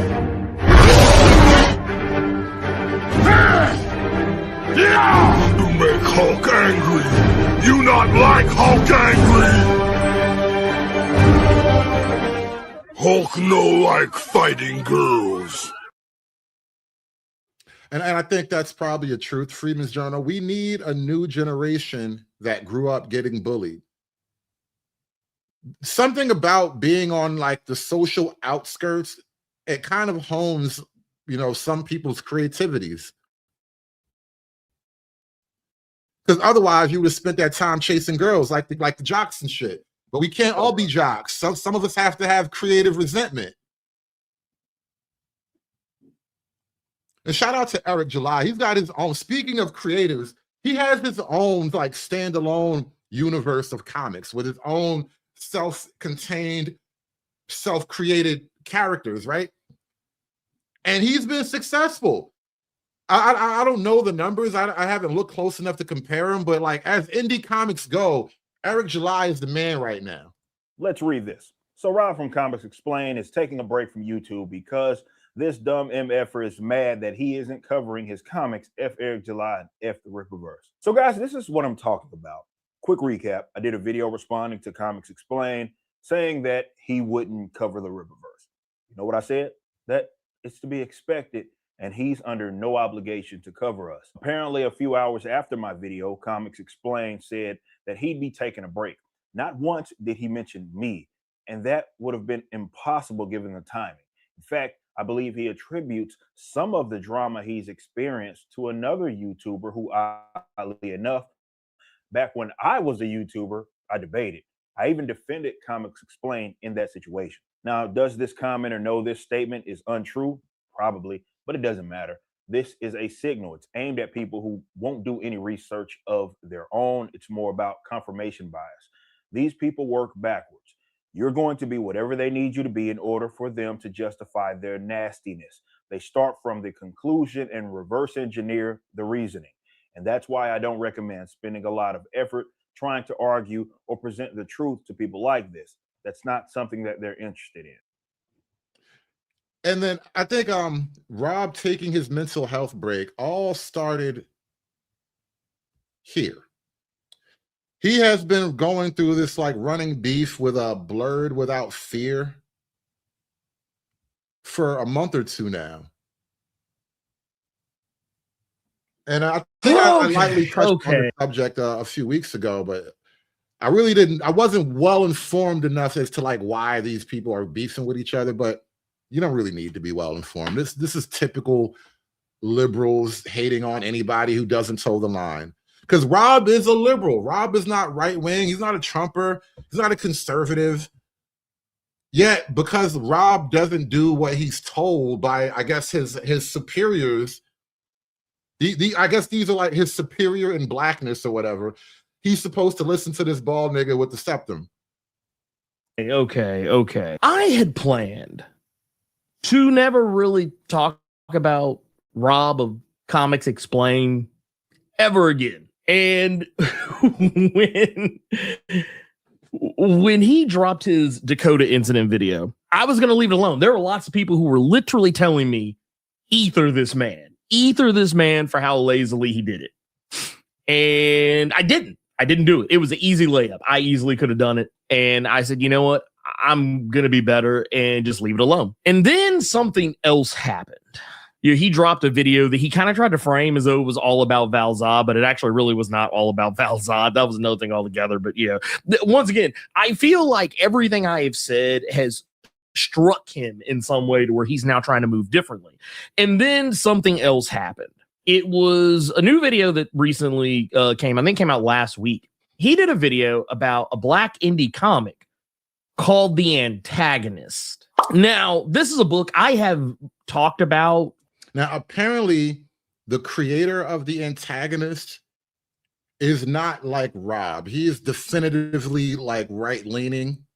Well, Rob is like a libertarian, which is a more right position than left most of the time. But I forget the name at the moment of this, the indie comic he's talking about. But this guy that made the comic is not a liberal, but he's a black guy. He's a black indie comic creator who's not liberal. Therefore, he's bad people. On the channel before, not in like a dedicated video, mind you, but just like it's come up on multiple live streams. Like if you ever tune in for the Blurred Cave, which is live every Saturday, 1 p.m. Eastern, 10 a.m. Pacific. And I think it might have come up once, maybe on Nerves of Culture, which live streams on Thursdays at 7 p.m. Eastern, 4 p.m. Pacific. But basically, I've talked about it, like in passing, never like spent like a whole, heap of a lot of time talking about it. But, people were like, dude, Rob talked about this book. He talked about this book that you've talked about on your show before. And I was getting text messages. I was getting emails. I was getting phone calls. I was getting DMs. I was getting tagged on social media, like in completely unrelated posts to Rob. I was getting tagged about about him covering The Antagonist. It was kind of wild. It was kind of crazy. I even had people talk about it in one of my most recent videos where I talked about how people are lying to you about how black indie comics work. Tell me when I'm telling lies. I felt I kind of had to say something. Now, I'm curious as to what does he want from a black indie comic? Like, because I haven't read this comic book that's in question. I saw Rob do a video about it, and I'll get around to it at one point. But it seems to me though, like a lot of black people want like racial overtones in their media. Which, as an observer, and especially as someone who's just a general fan of comic book media, like I just like the genre in general, you're destroying my need for escapism. This is the reason why, like I like watching, I like to watch Breaking Bad more than I like to watch, say, Snowfall. Because like when Snowfall came out, it was too close to real life for me, right?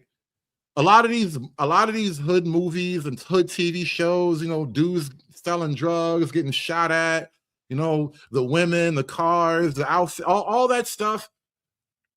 It's not escapism for me. Watching niggas do nigga shit is not escapism. All right? Watching a black guy who has like galactic level powers fly around in outer space, getting into wars with aliens and seducing some blue chick from a faraway planet. That's escapism. All right. That is literally escapism. And so I don't really want to watch niggas being niggas when I'm trying to decompress my brain from whatever life is doing. Because usually that's my life, especially at that point in time where it's like, Watching a white guy cook meth in his suburban home, that was escapism for me. You know what I'm saying? Watching Heisenberg become Heisenberg, that was escapism that I could kind of get into, and it was still like, you know, drugs and crime and all that, but it was far enough removed from like a typical Black experience. Whereas like, I get the feeling that a lot of Black artists and creators haven't properly grasped the idea or the concept of escapism. Like, I don't want to watch, or I don't want to read a comic book that's just like niggas that I know. I want to read a comic book that is completely separate from anything that I can relate to, and then relate to it on its own terms. Yeah, it's one of those, like, I couldn't ignore this anymore. Anyone who was wondering, like, oh, Blurred, you said you weren't ever going to talk about Rob no more, yet here you are talking about him. It's like, well, I kind of have to this time because I'm here to issue a public service announcement. Now, I'm going to give the whole public service announcement first. I'm not going to make you sit through like a long diatribe or anything like that first. I'm going to tell you exactly what I'm here to talk about, and then you can determine, you know, whether or not you want to stick around for the rest. But I will be explaining in grand detail why I feel a certain way about something. Let's go ahead and point out what is wrong here. Rob covered The Antagonist. This is a Black indie title by a Black indie creator, Tyler Forrest Martin. And while, yes, this is Rob doing the thing that I said he... You know what's so funny? Paul Gay, you're hilarious. He says, a Black Hulk that's powered by crack. That literally sounds like the George Floyd fentanyl memes that they got right now with George Droid and all that. But because we live in this modern satirical era where everybody has access to AI and memes are a new form of communication unto themselves, I think a lot of the best Black work, like media coming out going forward, will be effectively something like memes. Like, you see what they did with Black Snape, how they memed Black Snape into a whole other kind of character that has nothing to do with actual, like, the Harry Potter world now. Like, Black Snape is becoming its own phenomenon, separate from Harry Potter. And I think because we live in this age of memes, that's basically what's going to start happening with like Black works, and eventually something huge is going to take over. Like when I came up with the Immortal Pookie thing, right? That's me memeing a concept. You know, I'm trying to flesh out a meme of a concept. Like, Immortal Pookie is effectively a meme in my mind, but there's enough meat on the bone to turn it into a visual concept. And I think that's what's going to start happening going forward. Like a Black Hulk that's powered by crack, that's a meme, right? But if you put enough creativity and AI power behind it, you can make a nice, like, 5-minute video out of that, and it'll probably be dope. He should do. Rob is never going to beat the charges, and him covering The Antagonist actually makes everything I said about him that much more crystal clear and even more accurate. These buck dancing niggas. What do I mean? That's because Tyler Forrest Martin is a Trump supporter. That's it. I mean, not only is he a Trump supporter, but he is also a huge fan of Elon Musk and his Cybertrucks. Tell me when I'm telling lies. This is why I said that, you know, for those unfamiliar, I made a statement not too long ago that Rob, he is perfectly okay with following white supremacists and tries to say he uses this to help keep his moral compass in alignment. But the problem with that is, and like, I want to make something very clear. I am totally aware that there are people out there who follow problematic people, not because they agree with anything they say, but so that they can, like, keep up with everything they say. So, you know, they can, you know, debunk it or, you know, push back against it. That's different. Rob doesn't do any of that. He doesn't push back on Nerdrotic or Critical Drinker. He laps that shit up. Why is it his job to push back on anybody? You go fight your own fights, bro. Like, why can't he just be something of a purist? He just wants to talk about the art. Doesn't give a shit about your lefty homophilic politics, right? He just wants to talk about cool comics. And he finally found a Black comic book that wasn't woke in some type of subversive racial propaganda.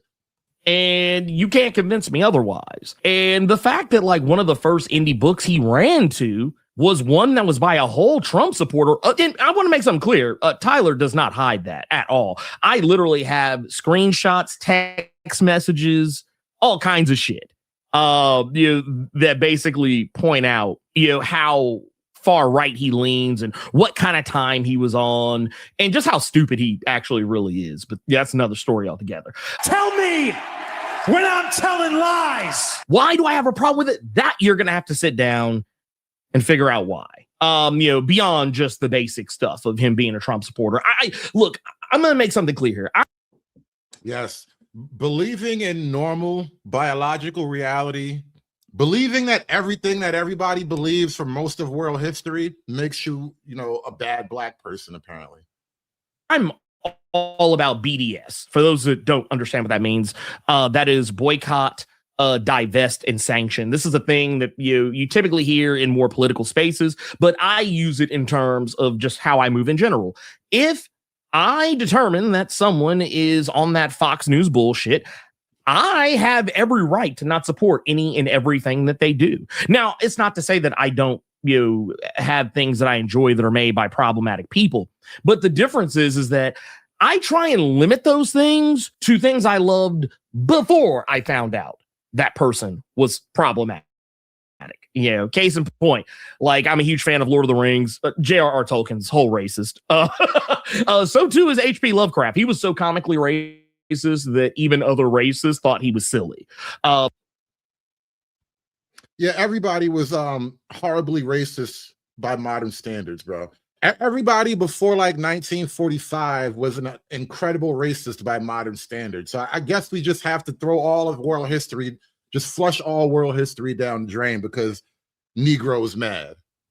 But I still love like Arkham Horror and things of that nature. Not that he really so much has anything to do with the Arkham Horror board game, but I mean, it is based on properties that he, imagined up. You know what I'm saying? But no, the real problem is that his video does just prove that I was even more correct than what I was before because, you're never going to catch me making a video dedicated to the antagonist. Like, I know, yes, I'm talking about it here, but I'm not talking about, the grander narrative of the book. I'm really more talking about the creator of the antagonist. That's what this video is more about. If you want to know what the antagonist is about, you can go watch Rob's video. All I will tell you is that just on a surface level, just to kind of give you an idea in case you don't want to go watch Rob's video, for whatever reason, is that it's basically a story about a black super family called the Evils. Do you get it? You get it, right? The Evils? The Evils. Yes, the Evils. Yeah, they're the Evils. You get it? No, I don't get it. What's the problem? Is this like that Chappelle skit when they had the nigger family? Man, it's crazy. It's probably too smart for you. But no, they're called the Evils because, and the reason why this book is called The Antagonist is because the family is, what's the best way to put it? They are a morally misguided family who happen to be protagonists of the story. And what I mean by that is that they are bad guys. They're considered villains in so much that they go after the elite and, problematic governments. And they use their power, to try to make everybody act right. It's an interesting concept. I'm not going to hold you. That's the best thing I can say about it is that it's an interesting concept. But this. Yeah, that's what happens when you are a right winger. Sometimes you have interesting concepts that, shock the normies. This is going to be damning with faint praise because while it is an interesting concept, it becomes boring pretty quick. I honestly wish it was better, but it is not. And I think a better writer could make it better. There's also another reason why you will not hear me talk about this book or be meat glazing it the way the Rob was, is that it's the same reason that Rob is never beating the charges. Tyler Forrest Martin, the writer and creator of The Antagonist, is not only a piece of shit person, but he is a very unavowed Trump supporter. There's actual. And, this is what's going to have to start happening too on the right wing. You see how casually he just slides into personal attacks about him. Rob is somehow automatically a piece of shit person. Like, dude, have you seen yourself? I'm just saying, it's going to start to turn because like the one-sided moral grandstanding has to kind of be matched. And so I think what's going to start happening, what has to happen, like Rob, you got to fight back. Like Rob, taking a mental health break, like getting bullied by another guy who used to get bullied. This is an amazing thing to where it's like, I know both of you guys got bullied in high school. And here you are getting bullied by this guy who used to be your buddy. Now he's bullying you. This is a crazy, crazy way to look at it. But like, I couldn't imagine getting bullied by, the victim of bullying. His house has no mirrors, definitely. And you look like body odor, my nigga. I'm sorry. You look like body odor. Post of him being sad when Charlie Kirk got his neck clapped. And what does that matter, in the grand scheme of things? Does it matter? Should it matter? Should this make or break why you do or do not buy the antagonist or fuck with Rob? I don't care what y'all do. That's a good question. I have to think about that for a minute. Why do black nerds skew leftist? If I had to just answer gun to my head 30 seconds, I would probably say that it's a way to maintain their blackness without, having to fight, if that makes sense, right? You're like, they'll never be like, he'll never be Mr. Get Bitches, right? That was not him in high school. It'll probably never be him. And so in order to kind of identify with blackness without actually having to be like a nigga is to identify with black politics. And that's a way for, I think, the black leftists or the nerds rather to retain a membership in the club without actually having to be, him. Because what would he be if he wasn't a leftist? Then he would have to kind of like navigate. He would have to forge an identity that didn't come with the automatic comfort of the group. Because no matter how you slice it, being in the group is a powerful thing, right? Being a black amongst the rest of the blacks is a powerful thing unto itself. Just like being a member of any group comes with its own de facto comfort, right? There's literally strength in numbers. There's safety in numbers, right? And so I think for like black leftists, it probably boils down to something basic as that. There's just a way to maintain their station in blackness without actually having to embody all the stereotypical niggatry. I'm just putting this out here for my audience who I know actually care about this sort of stuff. Because believe it or not, I have a lot of people who follow me who... G Dizzle, what up, bro? Good to see you around. And I was just commenting on that earlier. Like, I know you got bullied in high school, bro. Like, you look like bully bait. And so now for you basically to be, you are kind of defending the very culture that would have shoved you into the locker.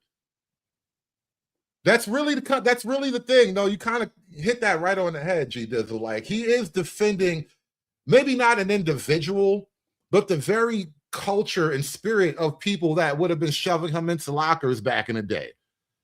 Like, imagine caping for the niggas that fucked your bitch back in middle school and high school and shit like that. This is blurred. Caping for the niggas that stole your girl.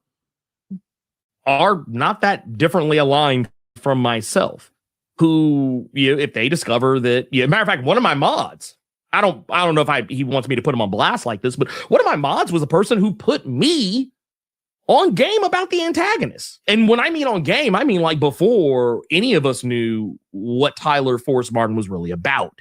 Like, he was the one who, because he backed the book. He was one of the early adopters of. Now that you raised the question, I really should think more. I should think more on this and find some content to help me out with this idea and come back at it on another show. Are black nerds still black people? And I mean that with zero irony, because I think of all the people in Black America, the people who chafe the most at stereotypical blackness or having blackness imposed on them even are probably what you would call black nerds, right? And at some points in my life, I probably fell into that category, especially when I was a lot younger and I was like, living out in white people land. I think that's the thing though, like for black folk who are obviously there is a level of intelligence, there's an IQ phenomenon because, you're not going to be a nerd and stupid. But then being that particular individual, you're black, you have a higher IQ, you're relatively functional, well-mannered, behaved, all these typical things, right? Somehow that would put you on the outskirts of mainline black culture.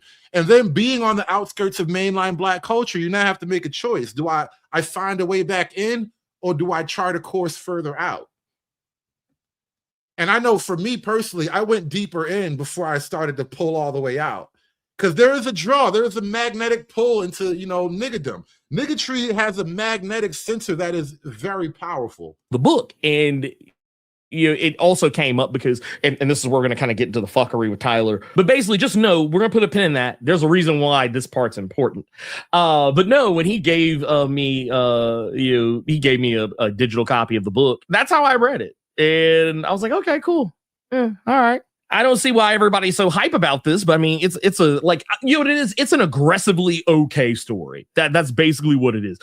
It's an aggressively okay story. Tell me when I'm telling lies. And I'm being completely objective when I say that. Like, that's how I felt about it even before any of this. Like, I thought it was just aggressively okay, and I would not go out of my way to malign the guy just because that's not normally what I do. But once I find out that you are on some bullshit, the gloves come off. Once I find out that you are not properly maintaining standards of blackness, then I become like a slave catcher. Respectability politics go completely out the window. What a! What a! What a! What a! What a! That is such a super nerd bitch nigga clip right there. I hated that version of Superman, by the way. I hated that version of Lex Luthor. I like the Lex Luthor from Batman vs Superman. I like Zack Snyder's Lex Luthor. I wanted to see more of the Snyderverse, actually. I don't hate the Snyderverse. It's not, it's not the best, obviously. Avengers is totally shitting on, the Justice League movie.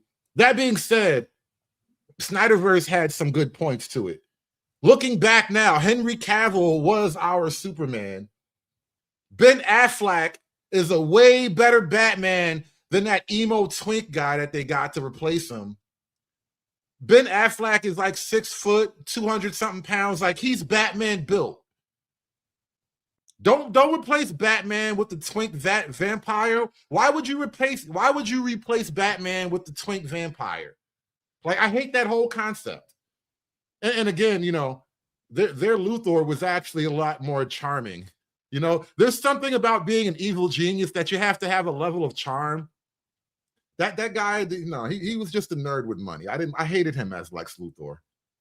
Once all this kind of came out to the light, and more clearly, like I said earlier, I was sent screenshots and text messages. One of the main things I can kind of point to with Tyler is that during the 2024 election, he just did a lot of weird shit on social media, on top of lying about Kamala Harris, to the point that, like, it wasn't even about her policies. It was just mean-spirited talking shit. Like, it had nothing to do with anything she actually had to say. It was just him wanting to shit on a black woman, which should also be. He just called Kamala Harris a black woman. That pretty much tells me everything I need to know about this guy.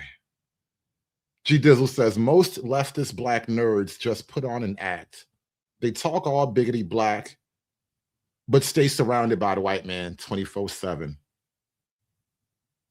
Big facts, big facts. A red flag for a lot of my black women who are in the audience. The reason why I find it interesting that Rob loves this comic, he thinks it's amazing. Well, actually, this is probably more superficial than anything else, but it's no less true. Rob has said on more than a few occasions that if he had actual superpowers, he'd be the bad guy. And Yeah, that's the whole point of The Boys.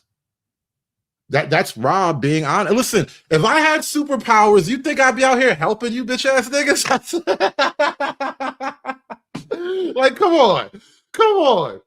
Can we all be honest? Like, how many of us would really be a superhero?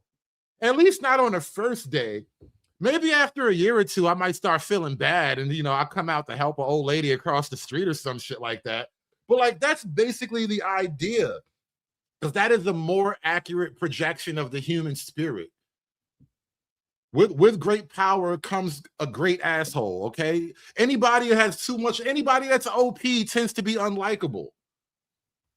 Antagonist is exactly that kind of a story, but where he would get to feel like the good guy because despite being a piece of shit supervillain, there's worse people in the world in his eyes. That's kind of how the antagonist kind of frames the whole thing. It's like the family isn't so much evil. They're trying to do the right things. They're just doing them in a very supervillain way. That's basically like the whole beef. But back to Tyler himself. That actually does sound interesting. Now I got to go look into this comic. Now you're going to give me a whole other universe to explore. The guy's pretty weird. He's scrubbed most of his social media, though some of it is still out there. Now, if y'all try to tell me that following right-wing extremists wasn't that bad of a deal when Rob was doing it, but here's the deal. Once again, going back to what I said earlier, these aren't people who are, following these things because I want to have the other side's perspective so I can push back. It's like, no, you're doing this because you agree. Now, and you know what? That's actually an interesting point. Shout out to Dick Dug with the 5-ball. It's crazy that they will stop watching and listening to what they like just because the person who produced it is on the right. And you know what? Because I think we are right-leaning, we've never really had that luxury. Because almost every media production, it comes out of woke Hollywood. Hollywood, by definition, is a less leaning environment. For a long time, it's been that way. And so any media that we come up with, we just make peace with the fact that it's a good piece of art. And we separate, James Gunn from whatever, you like about Peacemaker or whatever, right? Like, and don't get me wrong, like there's a bunch of criticisms to be had, but because you generally like the thing, you ignore the fact that James Gunn produced it, or any producer, whoever you want to talk about. It works exactly that way because most media has been coming from left-leaning Hollywood, right? But now with the internet and especially with AI, the means of production, as the communists like to say, the means of production have been kind of flattened and dispersed to the public. And so now we can start to have right-wing content creation from right-wing people. I wish I had the time to actually get into creating proper right-wing media, because God knows I have ideas that I just cannot flesh out properly, like Immortal Pookie. Like, of all the ideas I've ever come up with on this show, like Immortal Pookie is this one that doesn't leave me. And I feel like it would work if I could get the right AI programming, the right prompts, it would be a hit. Mostly white people would probably watch it though. Blur Without Fear would boycott Immortal Pookie. One can make the argument that but if you follow them, you can keep up with them and call them on their bullshit. But I think Rob does not do that, and Tyler is a true believer. So now what? And also, I want to dispel a myth. You don't have to follow anybody to keep up with them. People who don't follow me always seem to know what it is I'm saying and are always making videos about what I'm saying. And I, without having any connection or follow involved in regards to white supremacists like Critical Drinker and Nerdrotic and all these other asshats. You know what? Speaking of a live action Yaku movie, this is where Hollywood messed up, right? Remember the Black Samurai? What was Assassin's Creed? Didn't they make a Black Samurai like 2-3 years ago? And everybody kind of like hated it because it was just too much.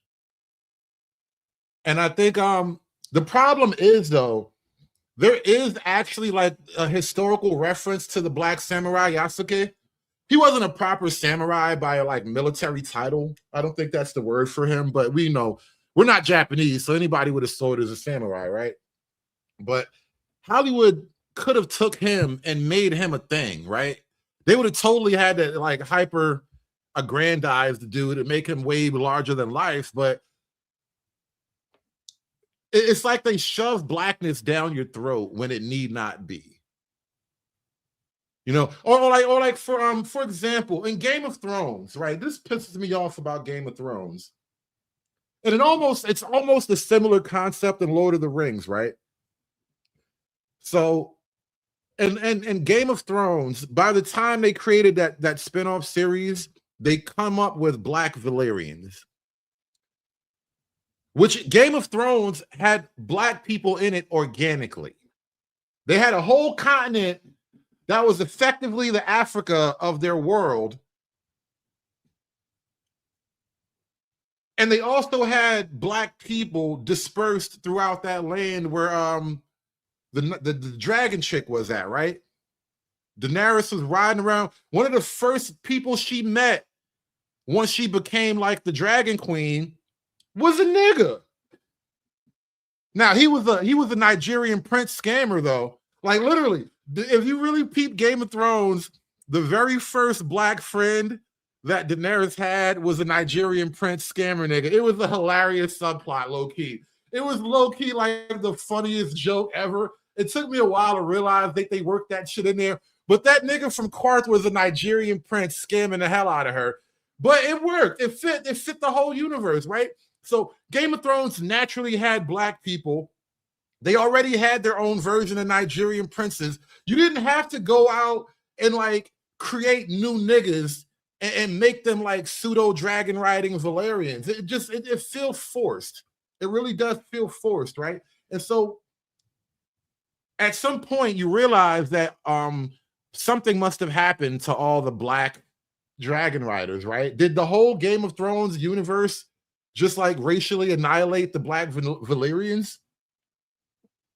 It was a strange thing because like even in the Lord of the Rings series, when they added like Black elves and Black hobbits and Black dwarves and whatnot, by the time Gandalf is going on that mission to drop the ring into the Lake of Fire, or even on that other Lord of the Rings movie with the dragon, you know, the Curse of Smaug or whatever, there's no Black people in there. So in both of those universes, you give me the implication of genetic annihilation. At some point in the Lord of the Rings universe and in the Game of Thrones universe, you annihilated a lot of Black people. Like that's kind of what you did with the story by shoehorning them in there like that. Nazis. I still know everything they say too. Why? Because I can just look it up. I don't have to follow them. Because when you follow somebody, that means you just want to make it easier for you to find their shit. That's what that is, really, deep down. But you know, hey, neither here nor there. The other thing I find really egregious. Nobbits is a diabolical word, and I'm mad I hadn't come up with that on my own. These goddamn nobbits. I'm gonna turn that into a racial slur for short niggas. Is that the antagonist masquerades as a pro-Black indie comic when really it's not. Not really, at least not if the creator is anything to go by, because yeah, it's this book that tries to make it seem as though it upholds Black ideals and wants to put Black people front and center and forward on the whole thing. But the reality is that it holds pretty antithetical values to the things that Tyler believes. He's only doing this just because he knows it's going to make him money. And you have a Black family who is sitting in front of a portrait. This nigga look like Michael B. Jordan already. Tell me that's not Michael B. Jordan right there on the left.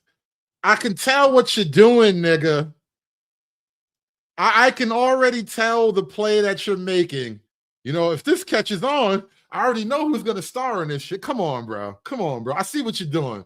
I see what you're doing. I'm not even mad at you for trying, but I see the play, bro. We can all tell the move that you're trying to make. And this is Jamie Foxx. That's Michael B. Jordan, and that's Jamie Foxx right there.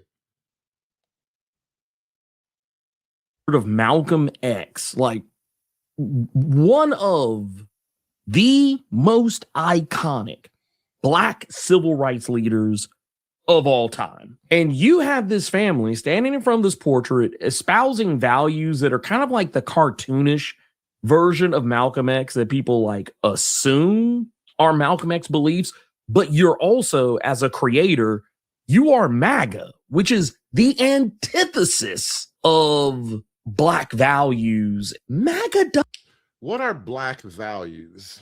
You know, and I think that's a great place to kind of wind down this conversation. What are Black values, guys? That's an interesting thought. Red Illusion, that's a provocative question. What if the hero's journey is white coded? One, I reject that claim. It's just, it's impossible. But I think there's a truthiness to it that has to be explored, in that in Black media, the hero's journey is always a journey that takes you to a struggle against white people. And so in that regard, Red Illusion, you're not completely off base, right? For a lot of Black media, the hero's journey, your hero arc is fighting oppression. It's fighting the white man. It's reclaiming your Black greatness, which was, stolen by the white man. And I think for Black media in particular, Black media can never really grow until it actually loses this concept of Black values and embraces something a little bit more universal, like the concept of the hero's journey. So long as the Black hero's journey always sets them on a course to like fight, historical oppression, then it's basically just going to be levels of propaganda.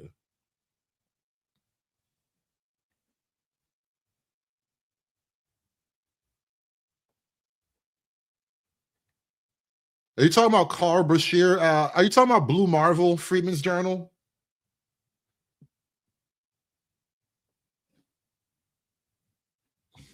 And see, Red Illusion, this is why this is why I kind of wanted to stop and explore that sentiment, because it wasn't. Again, I raised that very question the last time we were talking about this issue, the concept of heroism coming from the left, right? Oh, Carl Bashir, the Navy diver. Okay, my bad. I got my Black heroes all mixed up. But I think the idea of the heroic struggle, let me read this out loud, right? White heroes don't have to fight oppression, so they can fight deeper concepts within themselves, which leads to redemption, right? Gotcha. I don't think that's true. I think white heroes fight oppression by definition. You're going to tell me like Robin Hood wasn't fighting oppression? You're going to tell me Spartacus isn't fighting oppression? No, I just think that when white people fight oppression, it's not purely racially coded. It's about things a little bit more intrinsic to the human condition. So like, let somebody picture a traditional, like a white hero, not Superman, right? Because I think when you talk about like heroism, I think heroism needs oppression to reflect off of. There is no heroism without some oppression, right? Because how are you being a hero if there isn't a bad guy keeping you down, right? So I think you need oppression as a foil for your heroism.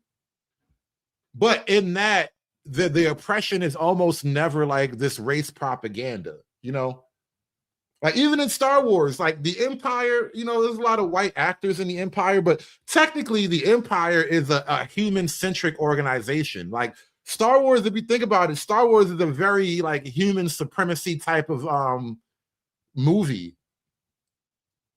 The Empire is literally the empire of Earth-based people, right? It's humanoid civilization, which human beings basically being the number one group in that world, right? But it's not like human beings oppressing the world or the galaxy, and it's certainly not the galaxy oppressing human beings. But there is oppression, and it's not like coded in any way that like deeply connects to our modern politics, right? Well, I mean, not racially. You know, Star Wars was more about, you know, baseline politics. The right wing is evil, all that. It didn't really get deep into race politics, but for Black media, race is all there is, right? Whereas like Shazam, you know, being oppressed by evil. The Lone Ranger is a little bit more traditional, you know, good people, regular citizens are always oppressed by crime, right? Crime is oppressive to innocent people and squares and whatnot, right? So the concept of oppression, it always works as a foil because you need a reason to be a hero. Every hero has a reason for being, which kind of gets into origin stories and whatnot, right? But and yeah, the Empire was basically Nazis. So that's what the you know, the overall propagandistic messaging of the original Star Wars, it was, you know, space Nazis, which after watching, you know, all 6 episodes and then watching the last 3 movies, I kind of think the Empire had a point. All right. I'm siding with Sargon of Akkad on this. The Empire was not wrong. Yeah, and they even use the colors.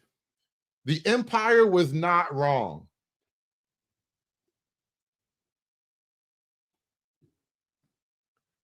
But that's neither here nor there. But because, like, you know, it was basically Hollywood progressive hippies attempting to like inject their skewed morality into the public's psyche or subconscious even.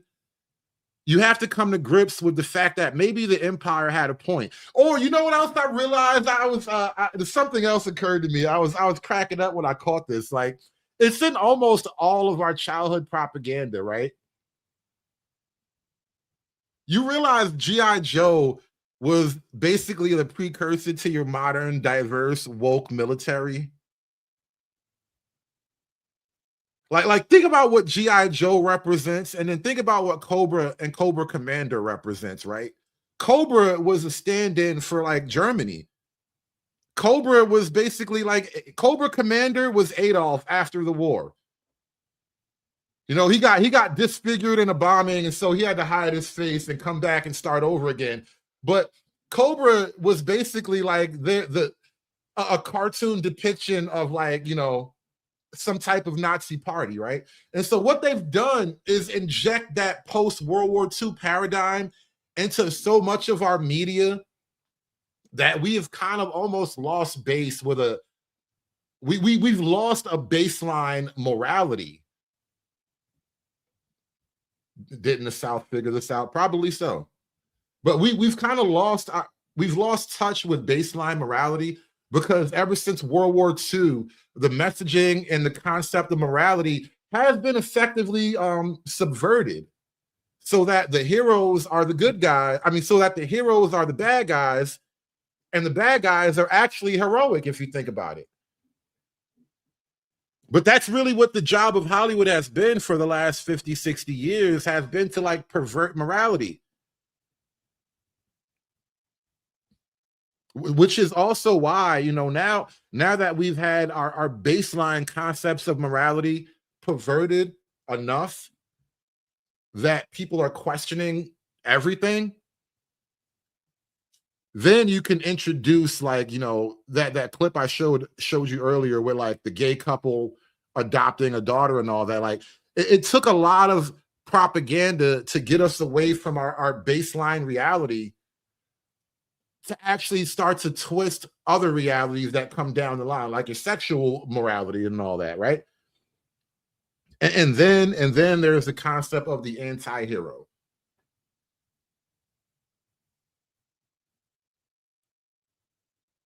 Which is another way of basically subverting morality. You know, he's the bad guy, but he does good things. Which honestly, I don't even know if that's totally I think the anti-hero is probably a lot closer to a baseline of a person with you know, abilities. Like I was saying earlier, in the sense that if I had superpowers, I would probably be a bad person because, you know, I'm just OP compared to everybody. But maybe at some point I might start to feel bad and actually start doing good things for people. That's like Wolverine, you know, that's Deadpool.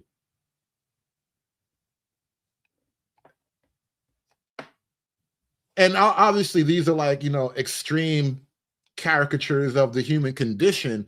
But I do think there is a reality to the anti-hero. I think the problem with the anti-hero is that in the modern context, the anti-hero would be somebody who was operating loosely on the right wing. Meaning like in the modern context, the anti-hero would be somebody who was against transgender story time. Oh, that's a great example too. And we can probably close on him. We need a Falling Down 2.0, right?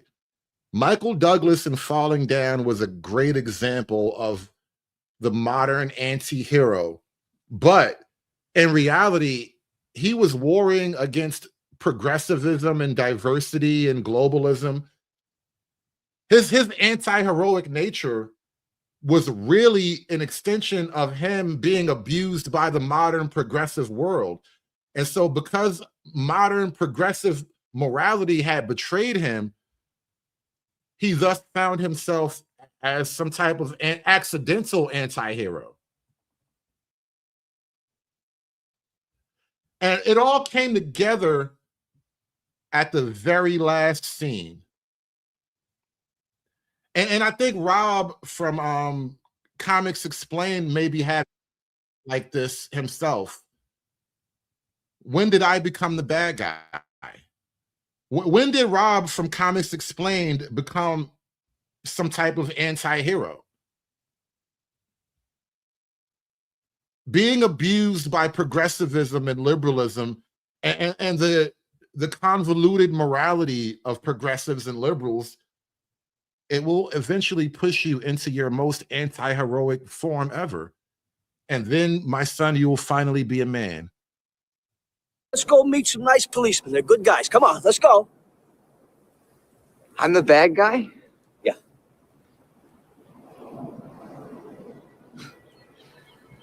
How'd that happen? I did everything they told me to. How'd that happen? Rob, you did everything they told you to. You supported the minorities. You support the trans. You believe in diversity, equity, inclusion. You believe all the things, Rob, all of the things. Yet somehow you wound up the villain in your own story. And now you need to take a mental health break. How'd that happen? I did everything they told me to. Did you know I build missiles? Yeah. I helped to protect America? Did you know Rob covers comic books? He helps to grow the liberal social environment.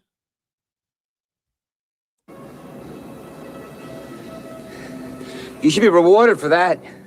Instead they give it to the plastic surgeon, you know, they lied to me. Is that what this is about? You're angry because you got lied to? Is that what? They lied to you, Rob.